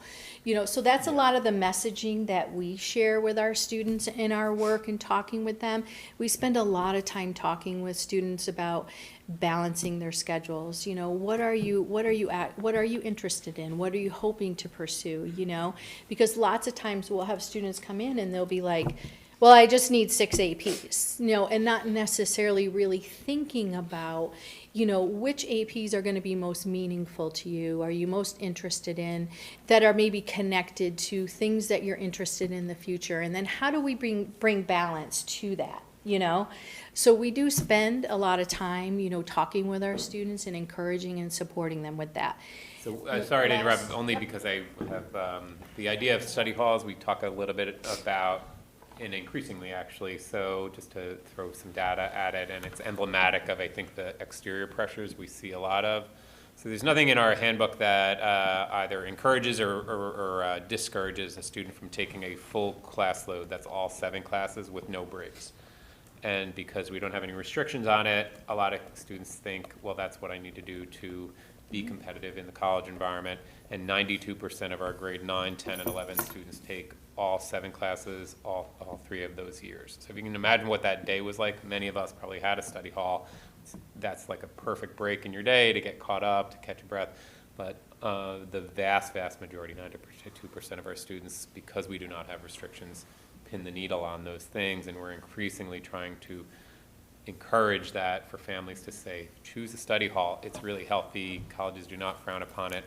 But what we do hear anecdotally is families say, I worry that my child will be at a competitive disadvantage for not maximizing their school, the number of classes they can take.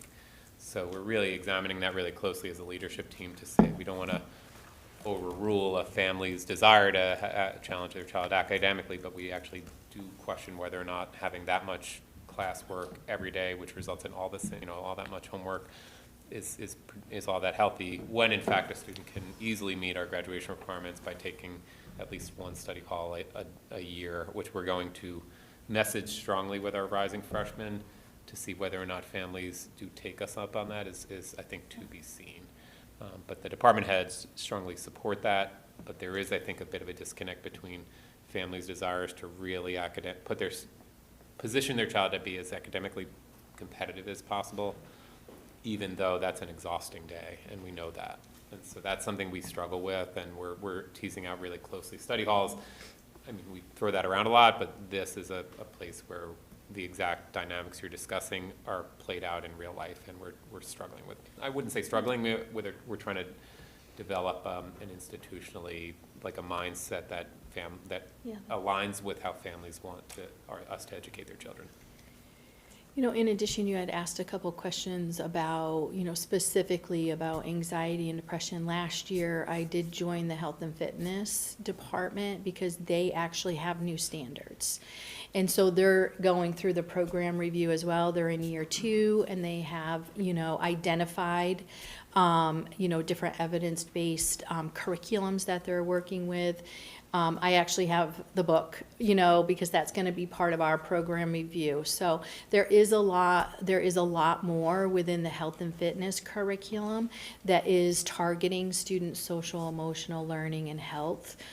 Specifically around a lot of the mental health stuff and substance abuse. So we are seeing that it's going to start, you know, pointing at from different directions.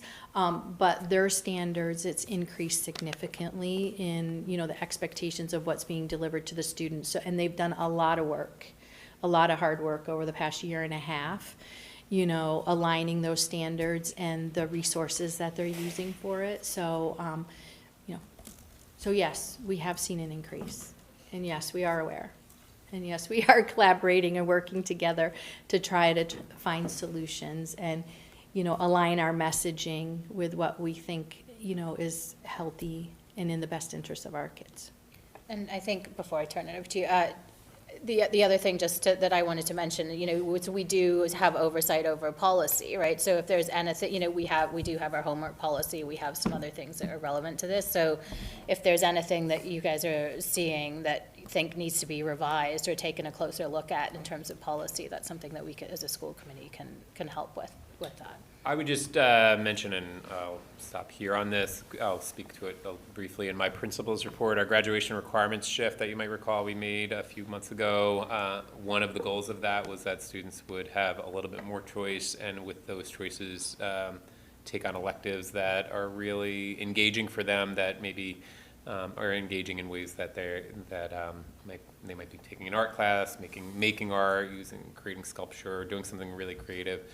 Instead of being in these more academic classes. So the goal of that is, one of the goals is to have students have a little bit of a downshift in their day, and I anticipate, or my hope is that will improve the outcomes for our females more immediately than our boys who are doing, not having the same level of challenges. So thank you. I always appreciate this particular presentation. Thank you all that you do. So I just have two kind of core questions. And I'm going to go back to the first one, which talks about the caseload. One of my concerns, as I mentioned in previous meetings, is the caseload. It's 185 to 1. And I really appreciate the fact that you have individual group and meetings, and and the average is 5 to 6. I guess the one thing that I really urge you to have is metrics on those students that you haven't met. Right? And so if we're in January right now and you still haven't met some of the freshmen individually, you know that concerns me, right? Yeah. And I guess I get very concerned. I guess we do really well, I think, when we talk about the intensive support and the targeted supports, but I guess I get very nervous about the people that just don't knock on your door and you just don't see, and and I guess I hope that you're doing something about making sure that if someone hasn't come in, or you haven't seen someone by May, that you have some sort of metrics on that, and you're kind of paying attention to that. And I'm not saying you have to do that for this presentation, but I just want to be known that the average is 5 to 6 visits between group and whatnot, but I get nervous that you're not meeting with some kids and you don't have anything on them. Right. Right. I mean, we're meeting with every kid, because they are participating in the work that we're doing, and then each of the individual counselors do kind of track when they're meeting with their students, right? And how frequently they are meeting with your students. But you're right, there are some students that are going to maybe require more intensive support, more regular appointments. We also have some students who, like we've talked about, are very academically, focused, and sometimes, like, they literally will email us and be like, I can't come. I can't come right now. I don't want to miss class right now. I'm okay. I'm doing good. I don't want to miss class right now. So there's kind of like that combination, that balance. But I hear you, and it's something that we definitely will talk about through the program review. And is there, a streamlined way, instead of each of us doing it individually, is there a streamlined way in which we can track that? Yeah. I'd like to say one thing, though, about, again, I'm going to come back to our faculty. I think they're amazing, And so they also are additional eyes and ears. So if they're, they're picking up on stuff all the time and reaching out to us, So if for some reason, a student hasn't been seen, our teachers are like, hey, so-and-so, we're on day 2 for so-and-so being out. But, and we're like on it. Or, you know what, I noticed so-and-so seems a little bit off. We'll then we're checking. So if whatever's, going on, like we haven't gotten to that student, I'm gonna give a lot of kudos to our teachers, because it is a huge focus of theirs. Like the overall well-being of our students, I think, is a top priority, and they are communicating with us and letting us know, if there is a student and maybe we haven't noticed the shift, right? They're letting us know. But I hear you in regards to looking at the way that we're, tracking and ensuring that we're seeing all students. So Yeah, I hear guess that. I look at you as first line. Yeah. And so the teachers are really second or third line as it relates to sort of the health of students. So I guess overall, I'm just optimistic that you have the ability to kind of catch it first. And that, From that sort of point of view. It's a thought, and so it's just something that I get very nervous about, because I get, in the example you gave, if a student says, I have it, I'm all set. Yeah. Well, I mean, I don't know, because I'm gonna jump to the next thing about the AI and the tool, the school links. yeah.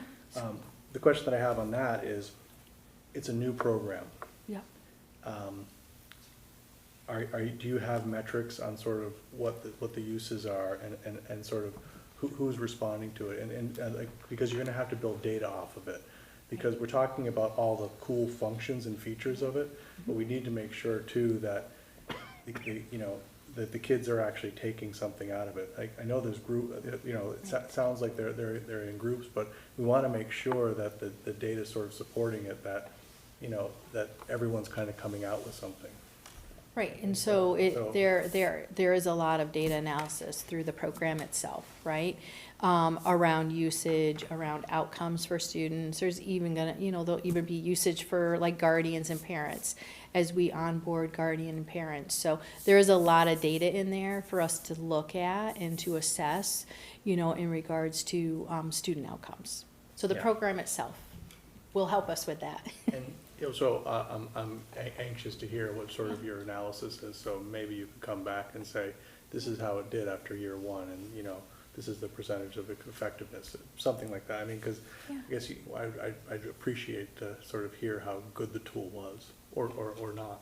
Yeah, I don't know. absolutely. Thanks. Yeah, you're welcome. Share appreciation also for the presentation. I think I'm just going to build off of what John said, because I share some of the same concerns and interests. So, and maybe this will get covered in the program review, but on the caseload of 185 to 1, I think you made the comment about it being in line with the AXA and MEXA. ASCA and MASCA, yeah. But what is the actual metric that you're comparing to? Because it wasn't provided. What's 250. recommendation? I'm sorry, the recommendation from the American School Counselor Association, the Massachusetts School Counselor Association is 250 to 1. 250 to 1. Yeah, I can, it's easy, I think, for us, you would know if you walked into a chemistry class and you saw 35 kids, anybody would notice that that's a huge, class size. It's a little bit harder to know what an adequate class size, caseload size is. 185 is a very very healthy number, healthy in the right direction, meaning I don't know that I think 185 to 190 is a really nice, very healthy, balanced caseload.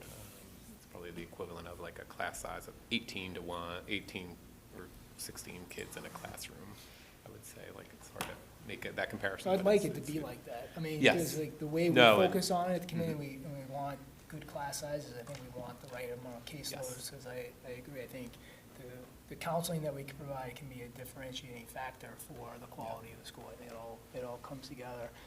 And then on the school insights and AI, similar questions to John, but I just want to make sure I understood it right. So it sounds like what I heard and this is just more for my own benefit to confirm, Yeah. that through the workshops, you're presenting school links and the AI and exposing it to them.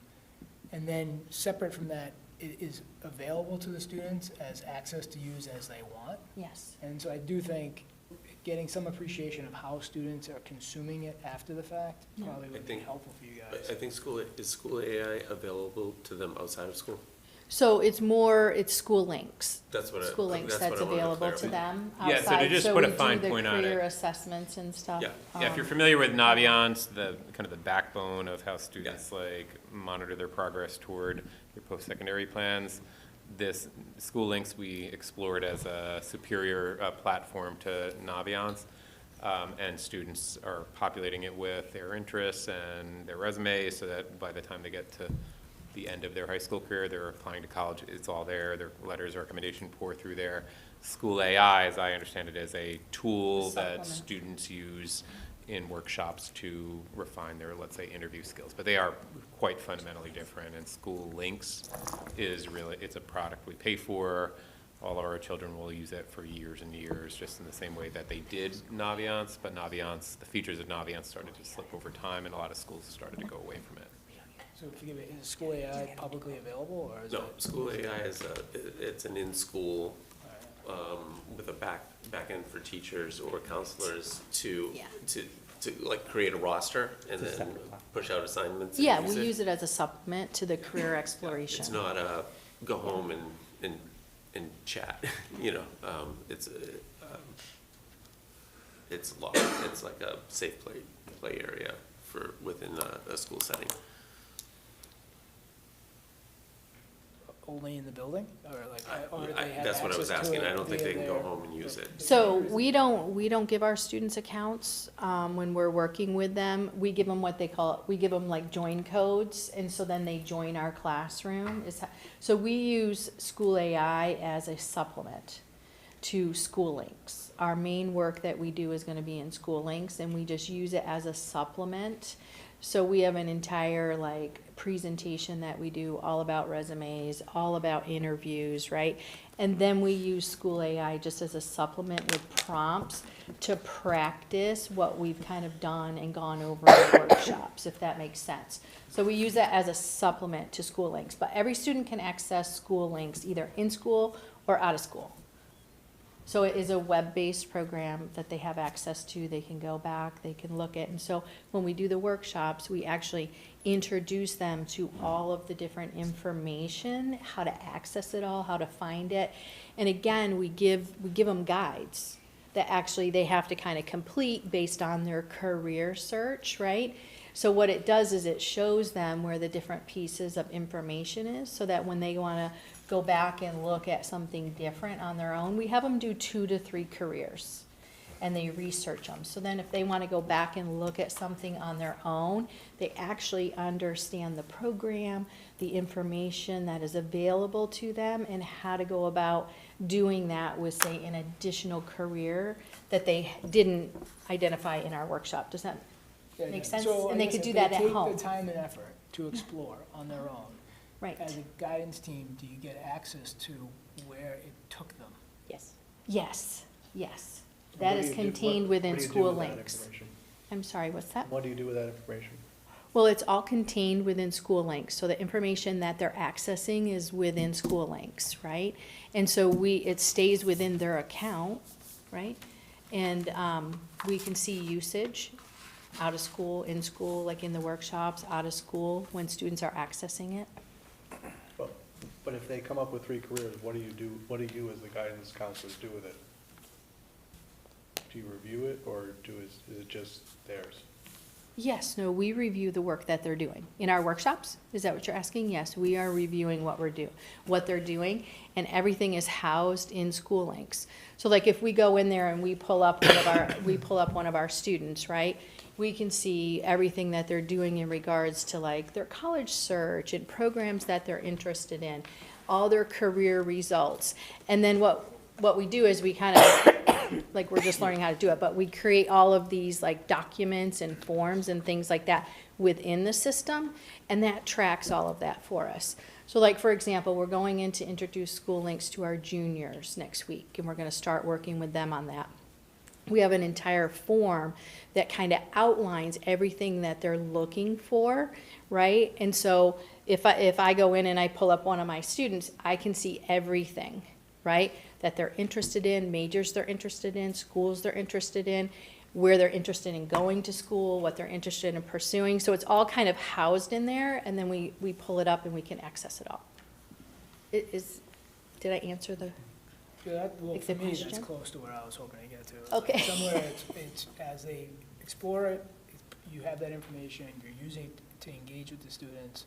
Yes. Somewhere even with the other data sources, how they're doing in school, the grades, like this stuff, like there's so much data that's now gonna be available. Like, I just wanna make sure that there's a pathway to get that information to you as the counselor so that you can have the right level of conversation with the students about what Right, and so like GPA's gonna be in there. We'll still use Power School for like, look at their courses, right? And the courses that they've taken and stuff, but their GPA will be translated in there. We have transferred the data from Naviance into School Links that relates to admissions data, test scores, GPA test scores from an admission standpoint for all of the schools that our kids are applying to. So we've transferred all that over. Our students will have access to all of that. So when they're looking at, the search process, they'll be able to have a sense of, here I am academically, and we use that information with them and we sit with them. Here I am academically, now I want to start to develop what looks like a reach, what looks like realistic, what looks like a safety, and how do I view all of that information and use that data to my advantage, right? And so we use all of that with the students. And we've transferred all the historical data that we have from Naviance into School Links, so our kids aren't going to miss out at all. And they'll have access to all that. And we actually go over it with them and show them and give them the visual and talk them through it and help them to develop their overall list. And there's a timeline on that, or is it just? So we're starting next week with our juniors. So we do kind of have a timeline, I think it's just the natural flow of the work that we do, right? When we start out at the beginning of the year, we have the immediacy of external deadlines just with the admissions process in and of itself, right? We're transferring new students in, so we're registering new students, we're bringing new freshmen in. So our focus is always within like 3 weeks, we have small group, like 5 or 6 students as our freshmen, together with our freshmen, and we do a kind of a get to know us, so they know who we are, where our office is, how to make appointments. Like, we talk with them about what they're interested in and share some stuff about our, just ourselves, our interests and things to kind of, break the ice so they feel comfortable coming down and reaching out to us, and they know how to. So we start out with that, and then we're all about like getting our seniors ready, because we probably have a solid, probably 75% of our kids applying early. So we've got that external November 1st deadline, so we're all in with the seniors and the freshmen, transitioning them in. And then as soon as right after Thanksgiving, we turn our attention to our sophomores and, doing all of the career assessments with them and starting to get them to kind of think about possibilities, especially preparing them for course selection that happens in February, you know what I mean? Opportunities that might be coming available to them. And then we shift to our juniors, and then our spring is really heavy with the juniors in starting to help them explore their options and opportunities. So that's really going to start with our juniors. So there really is a cycle, where we're working with all of the kids within like external deadlines that we might have happening that put a lot of pressure on our program, on us. So yeah, there is a process that kind of flows. Thank you. You're welcome. Any other questions? Thank you very much. Yeah, And I well, just want to thank you thank for Lisa having and the us. guidance team for the work you do each day. Oftentimes it's quiet work and nuanced work that goes unnoticed. Those micro moments with kids that really make a difference. So thank you for all your work. Yeah, You you're have welcome. a lot of students to support, and you do it. Thank you. Thanks. Want your computer back? Yeah, thank you. So next up on the agenda is the update on the creation of the AI study group. Sure. And you So have the that in your packet. Southborough School Committee met last week and agreed to move forward with the study group. The communication will go out on this Tuesday for people who are interested in participating. We already have some names of people who kind of work in this field and area that are interested. So if you know of anyone, please encourage them to reach out to me, and we'll be forming that study group and beginning that work shortly. Just a couple of resources. MassQ has put together Peak. It's 14 districts doing this work, but they're supposed to share out. Yeah, one of them. Maybe I know someone who's on that, but I mean, they're supposed to share out their work. Yeah. So, and the Brookings Institute just had a large guidance document too. Thank you. Any other questions? Next up is ratify agreement with Algonquin Regional Teachers Association, Unit A. So we're going to skip that until we go into executive session, and then when we come out, we'll take that agenda item. And next up then is the district credit card discussion. And I'll turn it over to Becky. Sure, so as a little bit of a background, for those of you who are familiar with the process in the finance office, when we are making a purchase, the staff member does need to enter a purchase order. We need to make sure that we are working with vendors who will accept a purchase order. Once the item is received or the service is received, then it does go through the warrant process to be paid. What we have found over the past few years in particular is there are a number of vendors who no longer are taking purchase orders, and there are some resources that the district does like to purchase, and what has happened has been a staff member has had to purchase it on their own personal credit card and then be reimbursed. So it's really a conversation that we've been having internally, I'd say probably for about the past year or so, to look into obtaining a district credit card. I will note that both the towns of Southborough and Northborough do have credit cards for exactly this purpose. So what I shared with the committee was an outline of what we view as our process for having a district-wide credit card. As you can see, we would have a $5,000 credit limit. There would only be 2 cards that would be issued, and those would be for the superintendent and the assistant superintendent of finance, and those cards would be kept in our safe. Any purchases would require pre-approval, as is the case right now in terms of purchase orders. However, this would be a different process. We would have a form that would need to be signed by either Greg or myself, and then it would go to the chair, or whoever the chair is at the time, for approval as well.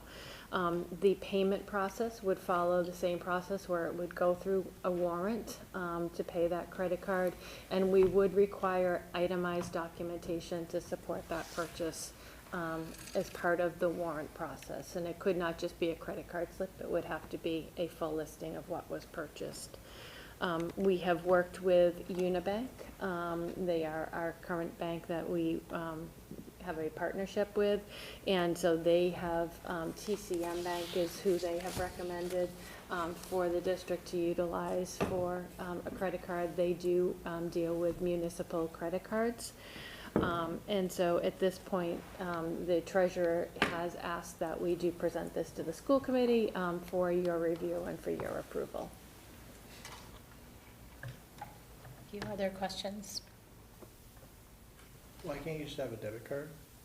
So we've talked about a debit card. The problem is if we have a debit card, if there was any sort of a breach, and then they would have access to the district's funds. And so we felt with the credit card, it would give us a little bit more protection.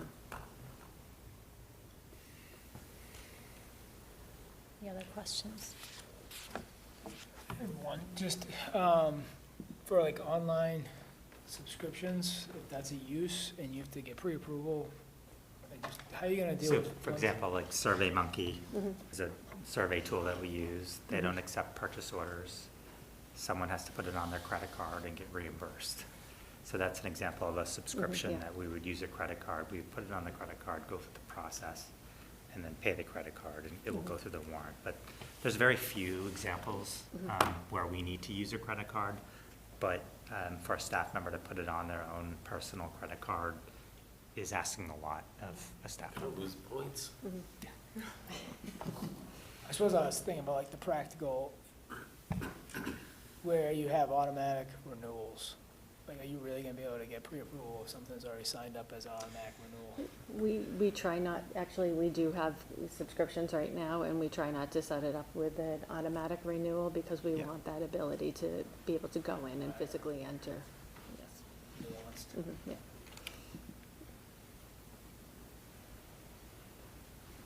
So this is a vote? Yes.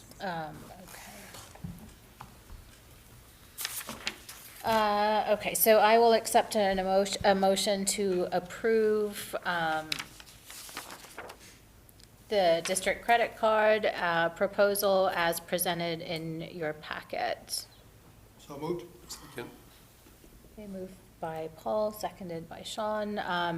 No comments? Okay. So roll call, Matt?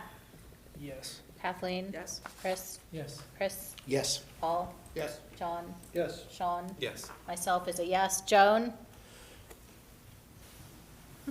Joan is a yes. A thumbs up, visual, okay. So that passes unanimously.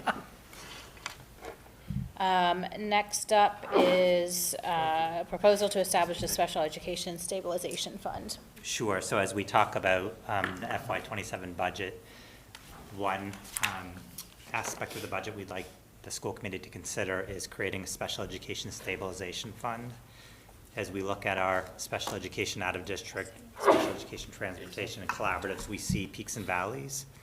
And one way to kind of offset those peaks and valleys is creating a stabilization fund for those years where circuit breaker and district funding is not sufficient to meet the needs. So Mass General Law allows a district to establish a special education stabilization fund for the sole purpose of unexpected or unbudgeted special education costs. Currently, the Southborough School District pre-K through 8 has established a special education stabilization fund. Northborough has not. We hope to do this in Northborough as well. The three accounts, it would help stabilize our transportation sped, programs, non-public schools, and payments of collaboratives. In regards to the fund, it can be used in future years for unexpected or unbudgeted special education costs. Law requires a majority vote of both the school committee and the local legislative bodies, so this needs to go before both towns at the annual town meetings as a warrant article, as a proposal and article for approval. If it is approved, we can add a separate line item in the annual budget to appropriate monies, and the balance cannot exceed 2% of annual net school spending. And funds can only be expended after a majority vote by the school committee and the select boards. And then again, I spoke to which accounts this fund would help stabilize. So the goal is to get the school committee's approval to move this forward as a warrant article. We are not recommending funding it this year, but just creating it for future conversations around if we have funds to fund it, that it is, I think, a wise move. Greg, could you speak to, so we went through this in K through 8, right? And I don't remember right now off the top of my head what so I think select board was all supportive of it, but advisory, there were some members on advisory who had concerns. Do you remember? So we tried to create the capital stabilization fund. That's the fund where they had concerns. Okay. I think the special education stabilization fund had support, Mhm. but there is, in terms of any stabilization fund, there is a belief by some of boards and committees that we shouldn't be holding taxpayer money, that if we need money, we should ask for it in that appropriation. Yeah, I think the difference with this and the capital also is having that second approval too. Like I think with the select boards knowing that they are also going to be approving the utilization of these funds, I think that gave them some added comfort in supporting this. Did you want to? That was my question. I didn't see it written up there, but I Okay. thought I heard you say that. I added it, and It seems to be the rationale for this is, pretty clear because the reimbursement lags a year, right? So, I don't know. Who knows what advisory might think, but I would guess they could see the reason for it. Any other questions? Okay, so this is a vote. I will take, accept any other, no discussion. Can I just make a comment? Yeah. Is on the capital stabilization fund, that also required a vote of the select board also?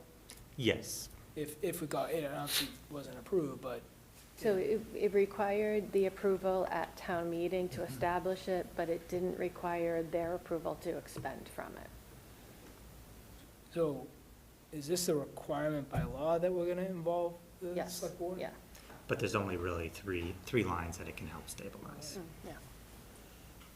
And it just seems strange, well, my frustration with this, I guess, is it's the right thing, and we talk about it in the budget subcommittee meeting. But it's capital, probably another stabilization fund, and there are just tools that would be available to us to secure money when we can. Right now, we're constrained as it is, so we won't budget it, but we want the tools. I'd rather be able to go to the towns and say, we need all these tools. Like, you need to give us capital, you need to give us special education, you need to give us anything else that we're not even talking about right this minute. What are all the stabilization funds that we can put forward, approve them all, so that we have them in the toolkit to utilize them if and when it's even possible to put budgets toward it? Would be my opinion. So like, I'm supportive, but I just don't, it feels like one-off, and if we get this, but we never got the capital, I'm not happy still, Yeah. so, anyway. Yeah, I think that the goal is to create these tools, so when we are in positions to use these tools, we can. Yeah. Oftentimes, if you don't have the tool and you have, a budget year where you can't support a stabilization fund and it's not created, it's not an option. Do we have transportation stabilization fund? We have a regional transportation fund, but it's not called the stabilization fund, but yes, we do Yes, I have got that. it. Yes. Yes. And I think that only required the approval of the school committee to get it, so. So each one has, like, I think, been created by the legislature at different times, and so each one has their own regulations based on whoever created it and wrote the law. So maybe that's something for the legislature. Yeah, we can. Yeah. Any other comments? So I will entertain a motion to establish a special education stabilization fund with the details outlined in your packet. So move. Second. So Paul and Spread Sean love. and Matt seconded. How about that? And this is a roll call vote. Matt? Yes. Kathleen? Yes. Chris? Yes. Chris? Yes. Paul? Yes. John? Yes. Sean? Yes. I'm a yes. Joan? Joan is a yes. That passes unanimously. Next up on the agenda is the approval of the grants and donations. So if we could hear a little bit about those. Sure, I'll start with the first one, Sean. So we did get approval of a donation of products from Free Period Ministry of Hingham to Algonquin Regional High School with a total value of $3,000. And just a special thank you to Mary Ellen Duggan, who sought out this opportunity. I'll turn it over to Sean. Sure, and then we ask for the approval to accept funds from Avidia Bank for our wonderful DECA program. Avidia has been a supporter of ours, and our DECA program certainly needs no introduction. They're an excellent program, but require funding to be so powerful and excellent. BJ's of Northborough generously donated 11 large poinsettias for our holiday concert that then we raffle off to staff at our luncheon, so we ask that is accepted. And then as well, there were some funds left over from the class of 1995 after, I think, their latest reunion, and they you can see it here in your letter, asks that this is donated for class planned activities. Any questions or comments about any of these? Thank you. Okay, so I will accept it. So again, thank you to all of those who donated, who we just mentioned. I will lump these together so that we can I'll accept a motion for the approval of the following: the approval of the donation of products from Pre-Period Ministry, total value of $3,000, approval of donation in the amount of $200 from Avidia Bank in Hudson. For DECA, approval of the donation of 11 poinsettias from BJ's Northborough for a holiday concert, and approval of donation from class of 1995 to class of 2026 in the amount of $275 to support class planned activities. So moved. And a second? Second. Okay, so that moves by John, seconded by Chris. Roll call, Matt? Yes. Kathleen? Yes. Chris? Yes. Chris? Yes. Paul? Yes. John? Yes. Sean? Yes. I'm a yes. Joan? Yes. So that passes unanimously. Next up is the superintendent's report to the committee, right? Yes. Sure, so I'll turn it over to our student rep, Madison Nicosa. And And Madison just wanna- is pitching in for the other Madison who couldn't make it tonight, so Madison is the rep. So And we had the pleasure of actually seeing your internship with the Northbrook Yes, Police that was Department. last So year. that was year 2, right? That was my sister. Oh, your sister. Yeah. Well, tell your sister she did a good job. I'm an identical twin, so it's Yeah. kind of easy to get us mixed up. Okay, so for starters, if you advance using this, that'd be good. Okay, so this is our January SAC report. So, Student Advisory Committee we just put together our first form that we're planning on sending out to the student body. We tried to focus on mental health, especially around midterms, and kind of like, we call it the winter slump. It gets very cold and dark, and so we want to make sure that we're checking in on our students and making sure that their mental health is where it's supposed to be, and if it's not, see what we can do to help them out, especially reaching out to our guidance department, seeing like what we can do to help as far as just posting stuff on Instagram, being there for students who need to talk. So we are just waiting on this to get approved by our advisors, and then we're going to send it out. So hopefully by our next meeting we can have more of a result to present to you guys. So this is what's been happening at Algonquin. Starting off, we had our winter ball. This is our annual winter formal dance that we have where students can get dressed up with their friends and go and have a night out. We changed our venue this year from the DCU Center to the Sheraton Hotel. It was very popular among students. We had a lot of students who really enjoyed it because parking was free. It was easier to get to, a lot closer for some students. And we are planning on having it there again next year. We have next our midterm tutoring. This is something that Algonquin offers, especially, it's for all students' body, but we advertise it for mainly our freshmen who it's their first year taking a week set of exams. We're in our midterm week right now, and this was met with a lot of positive feedback from students who really enjoyed being able to go and sit down with their other peers and talk about a subject, because it is easier to learn sometimes for students when they're talking with other students. Like I said, we're taking our midterm exams this week. So far, so good. Everything's been going very smoothly, and that's set to end on Friday. Algonquin Neuroscience Club had a guest speaker, Dr. Dorothy Schaefer, who is a professor of neurobiology at UMass Chan Medical School. And she came on January 6th, and she talked a lot about the career and the profession and getting into it and learning about it, and just gave students positive ways to get into the field in a less scary way. Little Women is our school's winter play. A lot of students have been very excited about it because a lot of the play itself, the book and stuff, is very popular among certain students. A World of Sweets is Algonquin Cultural Enrichment's event to have basically sweets from all over the world kind of be brought into one event for students. It's where different cultures can bake and come into the cafeteria and enjoy food and talk about different cultures and kind of like get a sense of all the different things out there. Storybridge is back.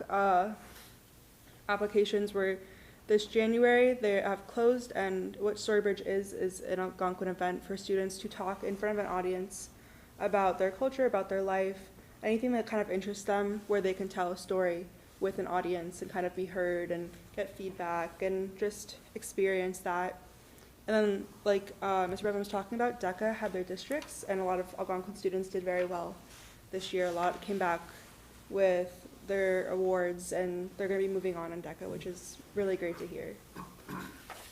And then our club spotlight, I already mentioned A World of Sweets, but Algonquin Cultural Enrichment Club was a club that was created at Algonquin about 3 years ago. This is their 3rd year as a club, and they've been rising very highly in those 3 years. They have created a board in the rotunda of a map where students can pin their cultural backgrounds, and so it's a really great way to see where students from Algonquin come from. They also changed the Tiny Titans logo to be more inclusive and have lots of different diversity on it, so students can kind of see like characters that look exactly like them, which has been a really great positive way to change Algonquin. And then events such as World of Sweets, where students can bring in cultural desserts to explore and try. They've been having a lot of events like that and continue to have events like that throughout the year, and so we just wanted to give them the spotlight this month and really just give them the recognition that they deserve. Thank you. Is there any questions? If you need any school committee representation at the World of Sweets event? Hey, I'll go and try some. That event is as good as you can get. I mean, it really is. You guys should definitely Bring go. things they make in their own home that reflects their heritage. So if you can imagine tables of all the different sweets of the world made at home, it's really wonderful. Hey, if you like to eat, you can just go. It's by invite only. Well, thank you, Madison, well done. Two things I did want to spotlight that Madison did such a nice job of hitting on is we've tried, and you may or may not be aware of this, I've tried to really shift our clubs away from fundraising. I think there's been a long history of students kind of just assuming a club exists to often just raise funds for some subset interest. And I don't think that's a really great usage of kids' time, so I've asked them to instead swap that out for experiences. So for example, so that's this snack event, of course, but in the upper right-hand corner, the Neuroscience Club initially came to me 2 years ago when they established themselves and wanted to raise money for traumatic brain injury, which is great, but they could raise, I don't know, $100 or $200 with a bake sale or something. And I said, I think it'd be better if you can just make an event that students can attend and learn something from somebody, and they brought in an outside speaker on brain science that they zoomed into this room, and we had 40 students sit in and listen, and it was just a better experience. So that's like, these are things that are emblematic of a very subtle shift we're trying to make and move away from fundraising, which Becky doesn't love, cash handling, and this is just a more enjoyable, better, deeper experience that's more educational than raising money. So these are two things that we've emphasized of late in the last few years and starting to generate some exciting results. So I'm going to, let's see, share this tab. Can I ask a quick, is the Storybridge, yep. Thank you. I've attended for like every, that's the same one that's also integrated with the community, right? Or is it just for students? It is, so Greg. Yeah, so typically it's a combination of students and community members Right. who sign up to work with Jennifer and Adam. This year there are, I believe, 5 Algonquin students and 1 community member who've signed up thus far. Yeah, so the students were well represented in the applicants this year.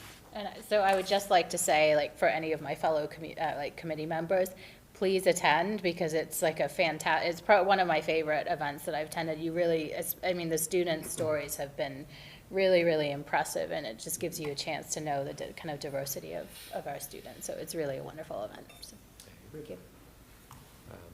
So just a brief report, just some fun school news that have happened in the last month. And I did want to highlight on the left-hand side, every year, and this has been going back decades, when I was a teacher, my students participated in this. That was 20 years ago. There's a national event called Poetry Out Loud where students memorize and then perform multiple poems, and those start in classrooms, and then they narrow a field to a limited number of contestant students, so 5 students competed against each other. You can imagine students memorizing and delivering poems with great fanfare in front of several hundred students who fill the auditorium. It takes a lot of guts to do that. And we had one winner who moves on to regionals. Regionals move on to national, and it's a national event and a national competition. We always send students on to regionals. It's a really exciting, kind of a fun event that most schools that I'm aware of don't do, and we've been doing it for decades, so it's really kind of cool. So that was just 2 weeks ago. And then in December, I did want to highlight our wonderful Best Buddies program that works with our area schools, but now have reached out and in fact had a weekend where we hosted students from Morse High School for really a weekend-long series of hosting in homes, but basketball, but also a dance and a whole bunch of other things. So it's a chance for students to get to know each other, students with disabilities, students without, and it was expanding outside of Central Mass. So that's something really to be proud of. And then just a few things to highlight. We are at the midpoint in the year, and something I wanted to just update you all on, that our work to build a program of studies that responds to the graduation requirements shift has taken several months and a lot of hard work, but we're really excited about where we're heading. So we received, I want to say, 11 or 12 new course proposals that would respond to the new shifts. Just to remind you, we eliminated the requirement for digital literacy and or exploring computer science, opening the freshman schedules up for more electives that might be meet them where their kind of interests lie. As well, we increased the graduation requirements in math, established graduation requirements for world language, and doubled the graduation requirements for art. So all those shifts and changes require a lot of new kind of thinking about our courses, and some teachers produced a whole bunch of new ideas. Not all of them met us where we need, not all of them will get through, and I have selected a handful that we are confident, are gonna run, and then there are others that aren't quite on this, that I didn't add here. It would have been on too long a list. So we're adding AP Business and Finance, a course on sculpture that has not existed in a long time, a course on in mathematics called Data and Decisions, on quantitative reasoning, a course on fashion technology, another one on graphic design for everyday life, where students can use really accessible graphics tools that don't require subscriptions or extra firepower on your computer. So we're really excited about what our program of studies will look like at the end of this, and I'm more than confident that our rising freshmen next year will have a really a new experience that we've been unable to offer to all students. But at the same time, all students will be able to enroll into any one of these courses. So not only is this graduation requirement going to shift and change things for the graduating class of 2030, all these changes would be open to, not you, Madison, because you'll have graduated, but everybody behind you from grades 9 through 11 currently would be able to enroll in courses that previously did not exist. So in a typical year, we might add 1 to 2, maybe 2 to 3 courses. This year, we're looking at adding as many as 8. And then just to piggyback on what Madison said, we're in the middle of mid-year exams. We do 2 exams per day. They're roughly 2 hours each. And that data is used by our department heads to examine trends and give us a bit of a formative check-in on where kids are, in addition to giving kids a kind of a high-stakes opportunity to show what they know. Might not feel like an opportunity for the kids who are a little stressed, but so we're at the midway point in the year, and good year so far. We're looking forward to a good second half. No snow days yet either. Don't say that. I think it's snowing right now, Greg. Like calculator says. It's Sunday. Yeah. Maybe mine. I know. And that concludes my report. Any questions? Thank you. So next up is enrollments. So in your packet is the enrollment report as of December 15th. No significant variations. And then I'll turn it over to Becky for the financial reports. Okay, so first, I'm pleased to say that there are no line items that are showing as overexpended, so we don't have to have a vote to approve any of those accounts that are overexpended.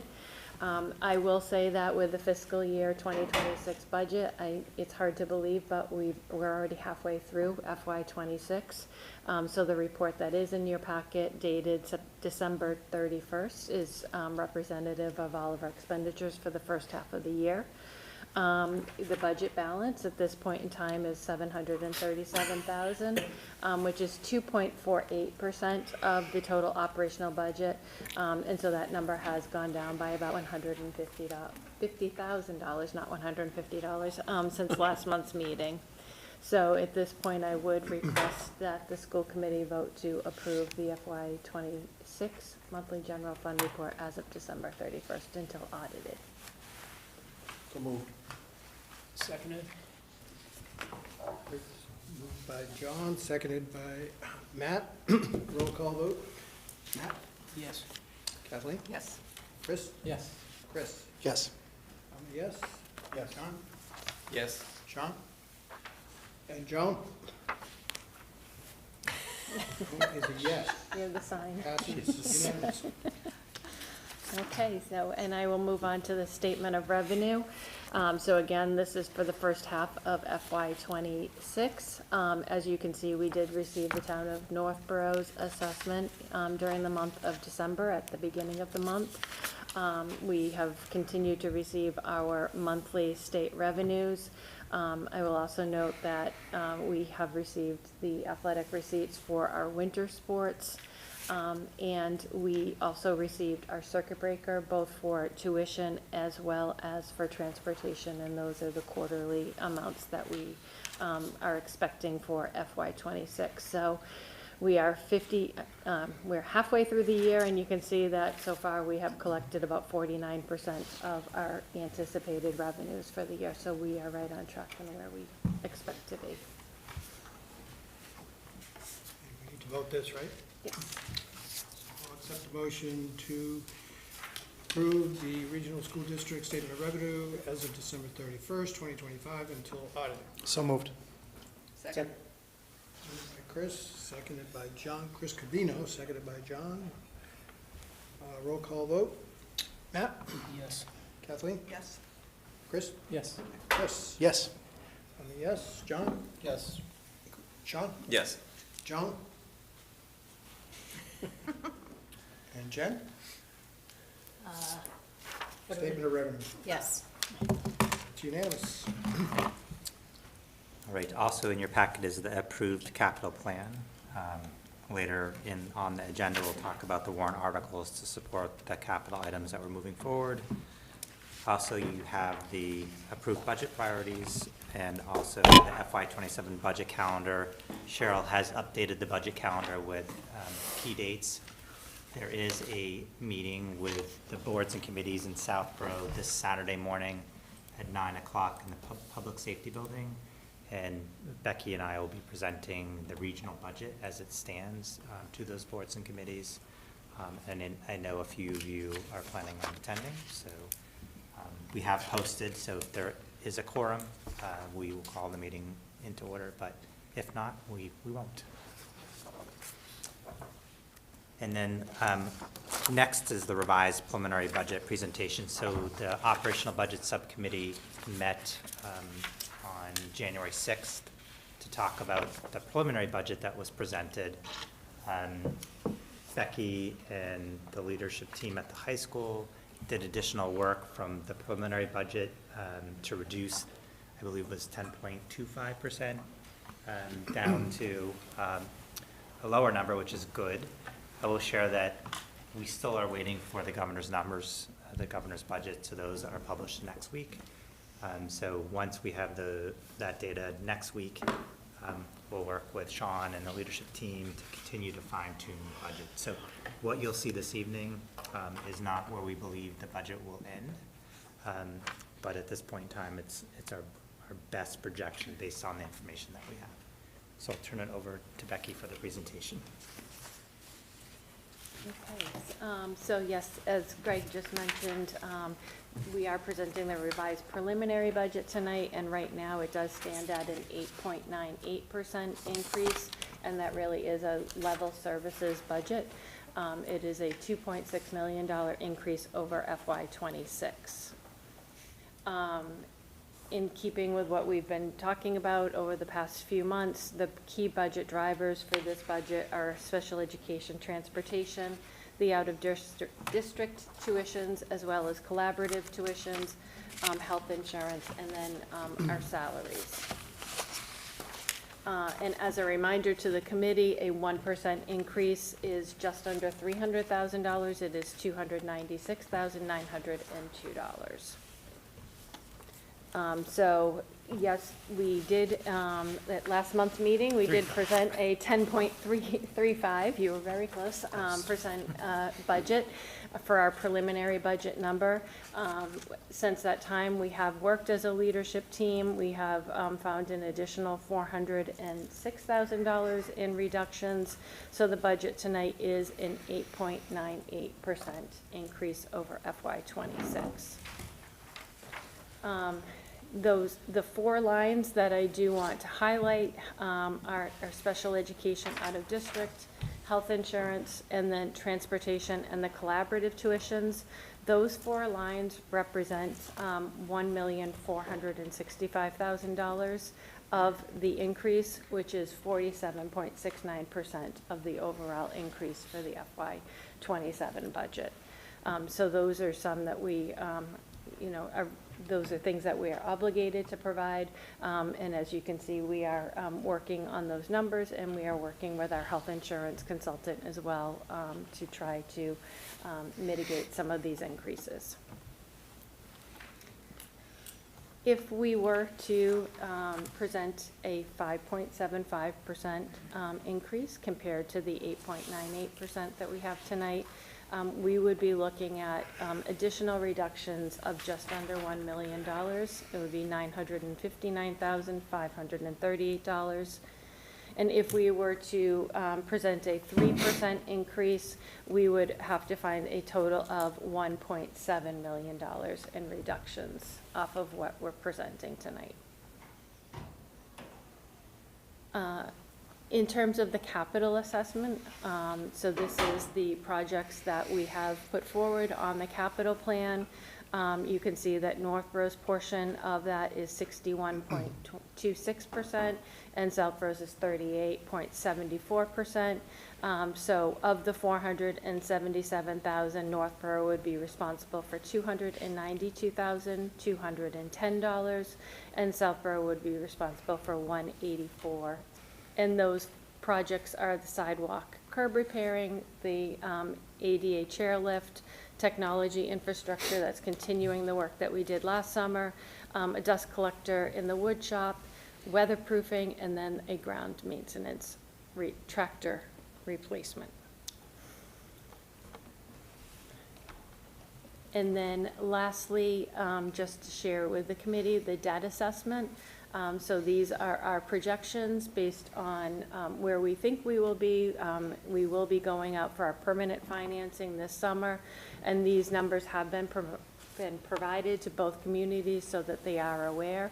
FY27 is the last year that we're actually going to have the debt assessment for the renovation for this building, and then going forward, it will just be the athletic complex debt that will be assessed to the two communities.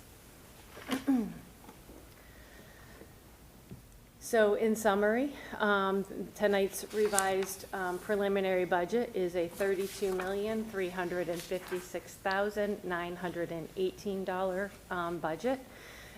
It is a $2.6 million increase over FY26, and it is 8.98%.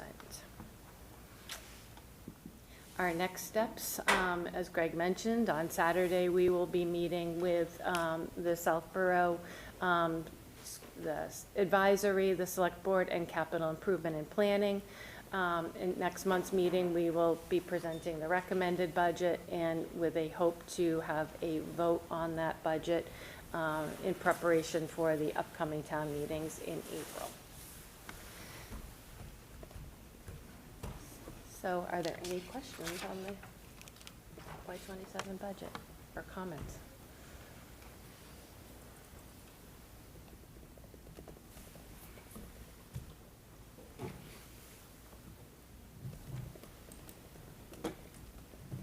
Questions? This requires, do we vote on?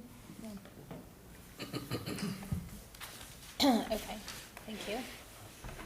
Actually, one question. Yeah. So where do the Northborough and Southborough K-8 stand? So we are. Look at the big picture. We are one step ahead in terms of process. So we've presented recommended budgets to both pre-K through 8, Northborough and Southborough. We are revising the recommended budget, but we probably will, in Southborough will end up around a 4% increase to 4.25. And in Northborough, we're looking at a 7.75% increase. I did meet with the select board in Northborough to talk about some of the challenges that we're having pre-K through 8 in Northborough.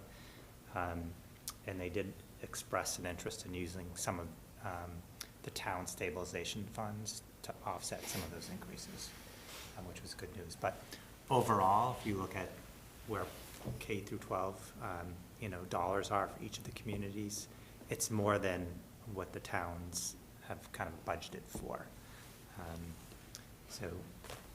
But these are level services budget. We're not adding anything. And level services budget does not mean the same number of people necessarily. It means the same level of service. So we're making sure that we're looking at class size policy, making sure we're not increasing class sizes, making sure students have access to the same programs. But it's a difficult budget year, not just for the region, but also pre-K through 8, which it makes it even more challenging when we're presenting to the communities. And we expect the following year to also be a challenging year. I think we're in a few years of, challenging budget cycles, unless structurally things change at the state level. Mhm. Like reform with, the funding formula for education, reform with Proposition 2.5, reform with special education and how it's funded and how the state takes on funding. Unless those change, unless healthcare changes, it's going to be challenging. Okay. I hope that answers your question. Yeah, glad I asked.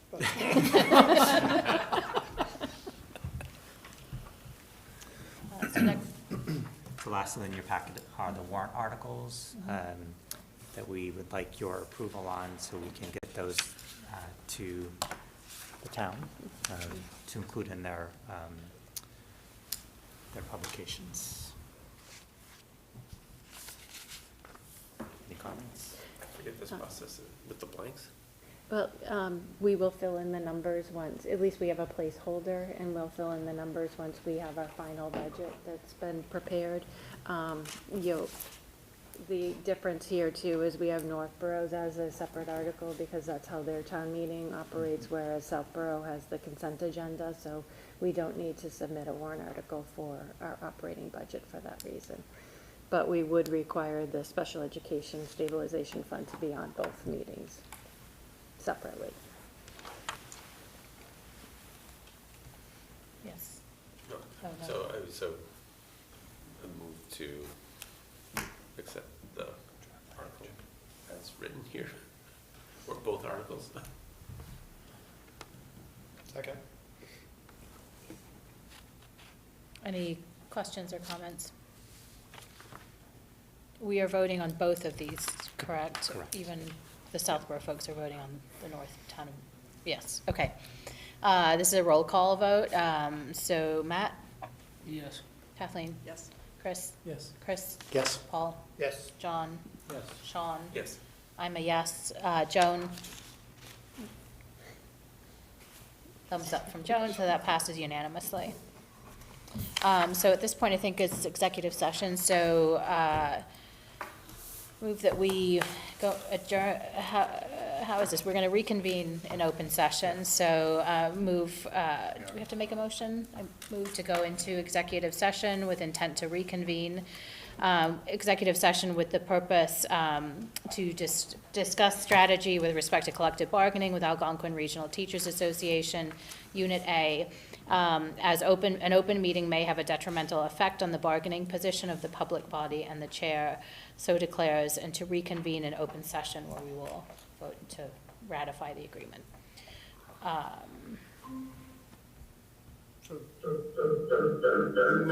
Yes, okay. Roll call, Matt? Yes. Kathleen? Yes. Chris? Yes. Chris? Yes. Paul? John? Sean? Yes. I'm a yes. Joan? Yep. Yes, I see the thumbs up, so that's unanimous, and it is 9:09.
So at this point, the next item on the agenda is to ratify the agreement with Algonquin Regional Teachers Association, Unit A. And you would like to make a motion? Sure, I'll make a motion that we approve the memorandum of agreement between the Northborough Regional School Committee and the Algonquin Regional Teachers Association. Hereby agree to a 3-year contract to be in effect the first day of 2026-27 school year, and will continue in effect to including the days prior to the start of the 29-30 school year. That would include a bargained 2.95% increase in the salaries for FY27, FY28, and FY29. Second? So that is any discussion, comments? So a roll call vote on that. Matt? Yes. Kathleen? Yes. Chris? Yes. Chris? Yes. Paul? Yes. John? Yes. Sean? Yes. I'm a yes. Joan? She is Joan is a yes. So that passes unanimously. Next on the agenda is old business transportation update. So Keith? Yes. So thank you for the chance to kind of give you guys an update. If you recall, we entered into a new 3-year contract with NRT with the opportunity to potentially expand for two additional years. We went through that full IFB process twice to hopefully yield more competition, but it did not. But therefore, really turned around and focused on the contract, the quality of that contract, and not only that, but how we were going to employ it and then report on it. So we did start a daily tracking, and we have been doing this for a couple of years, of the different things that we are seeing with NRT and their performance, especially the daily performance, because that's what really impacts our families. And I can report that a number of instances where disruption has occurred is down significantly. So last year, we were hovering above 75% of our days being interrupted. That's one or more buses having a significant delay. Now that number is under 11%. And so far to date, we have 11 out of 89 days have had at least one bus that's been disrupted 10 minutes. And I can say that it's typically not been more than one bus. It's been one bus that's been delayed for whether it be a mechanical reason, a substitute driver that made a wrong turn, very run-of-the-mill typical type stuff. We're not seeing the number of instances that we had before. That's really helping us focus on all the other things that are part of the contract. So the other part that I wanted to share is some of the communication improvements that we've made. NRT has made some nice hires in the last 6 to 8 months, which has stabilized communication out of their dispatch. That was a revolving door for a long time, which made it, I didn't know who I was talking to. Now I know who I'm talking to, and they know me, they know our expectations and all of that, which is really taking care of our kids and our drivers. It has really been helpful. So that's good to report. And the last part is the technology upgrades. Part of the new contract was the different technology features that we are adding, and they have made some great progress. First is turn-by-turn navigation. Turn-by-turn navigation is present on all the vehicles. We are having inconsistency with its usage. Becky and I did see a driver with a white sheet of paper in front of them as they were driving. And we have addressed those as they come up, but Becky and I aren't necessarily traveling all the streets to see all those instances. And really what it is a driver's comfort level with using the technology. So they've really converted, and that's not just the technology and having it, but it's also the ability to use it and to use it consistently. And that's part of ongoing training that they need to do. The second major technology improvement is the live feed cameras, which also includes cameras for the stop arms on our buses. That was an installation that occurred during the month of November, and our administrative team, including here at Algonquin, were trained on that last week, and were just given access to those camera feeds yesterday. So we have made some decent progress. I logged in myself for the first time this morning and checked out a couple things, but it's in its infancy. So I'm really looking forward to seeing how our administrative teams can interact with these cameras and really gain the improvements that we're hoping to get.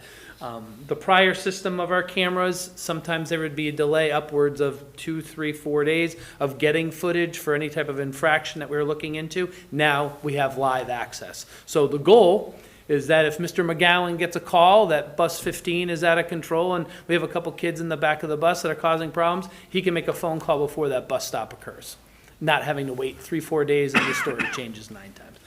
It's not only that, though, it's really about the safety. These live feed cameras, I've been really impressed with the coverage of what we're able to see, and it's really going to help on it's been very favorable so far, even from the initial training, so people are eager to get their accounts going and looking into what that system could provide.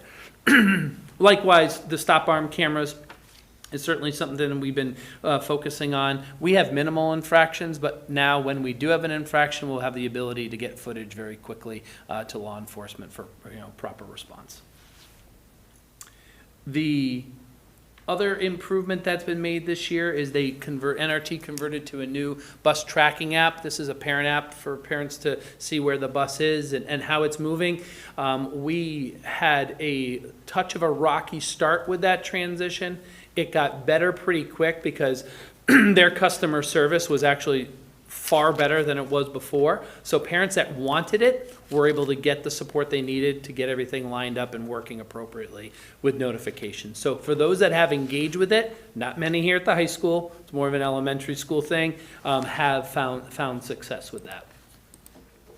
And the last major part of technology is the RFID. This is the individual cards that we're going to be able to give the students to track when they enter a bus and when they exit a bus, is really being focused on at the elementary school.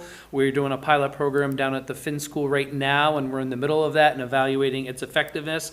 That just started in late October. We had some data issues there, and we've just got all that resolved. So the hope is that within the next couple of weeks, all of the Finn buses will be participating in the program, so we can really get a good look at its effectiveness. So those are the major elements, and honestly, we're off to a really good start with this renewed contract. Nice job, Keith. Thank you, John. Thank you. Questions or comments?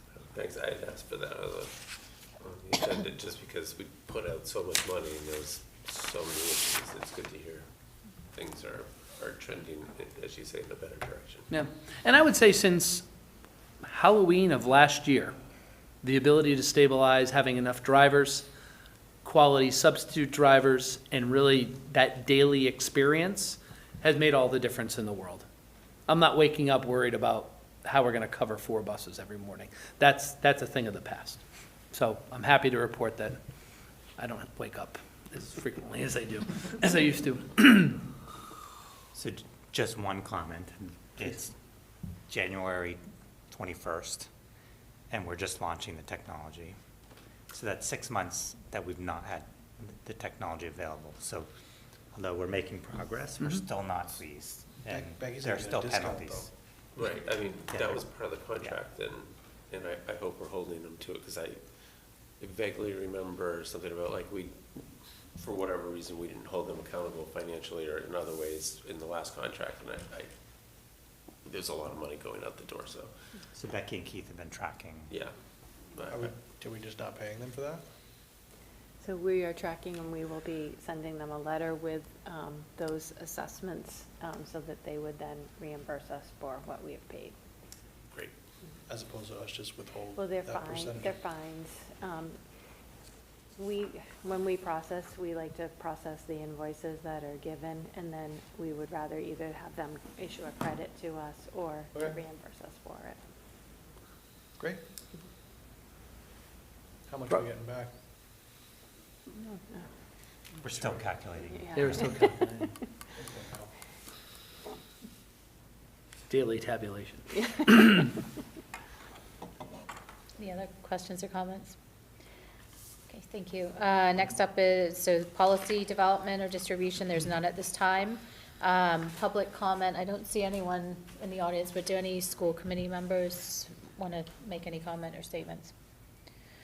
Okay, next up is personnel, and in the packet you'll find the distribution of personnel report. Do you want to say anything? I do not. Okay. There are no communications at this time. Approval of bills and payrolls is done electronically. So agenda items for next month are you can see in your packet the following agenda items. Are there any other, do you want to say anything about any of those items, or are there any other things that people would like to see added? You can always email me too if something comes up. Okay. So our next scheduled meeting is February 25th for the regional, and then we have a combined school committee meeting on Wednesday, March 11th. So at this time, I will entertain a motion to adjourn. Second. Moved by Paul, seconded by Sean. Roll call, Matt? Yes. Kathleen? Yes. Chris? Yes. Chris? Yes. Paul? Yes. John? Sean? Yes. I'm a yes. Joan? Joan is a yes. So that is unanimous. We adjourn at 9:38. Joan has to sign.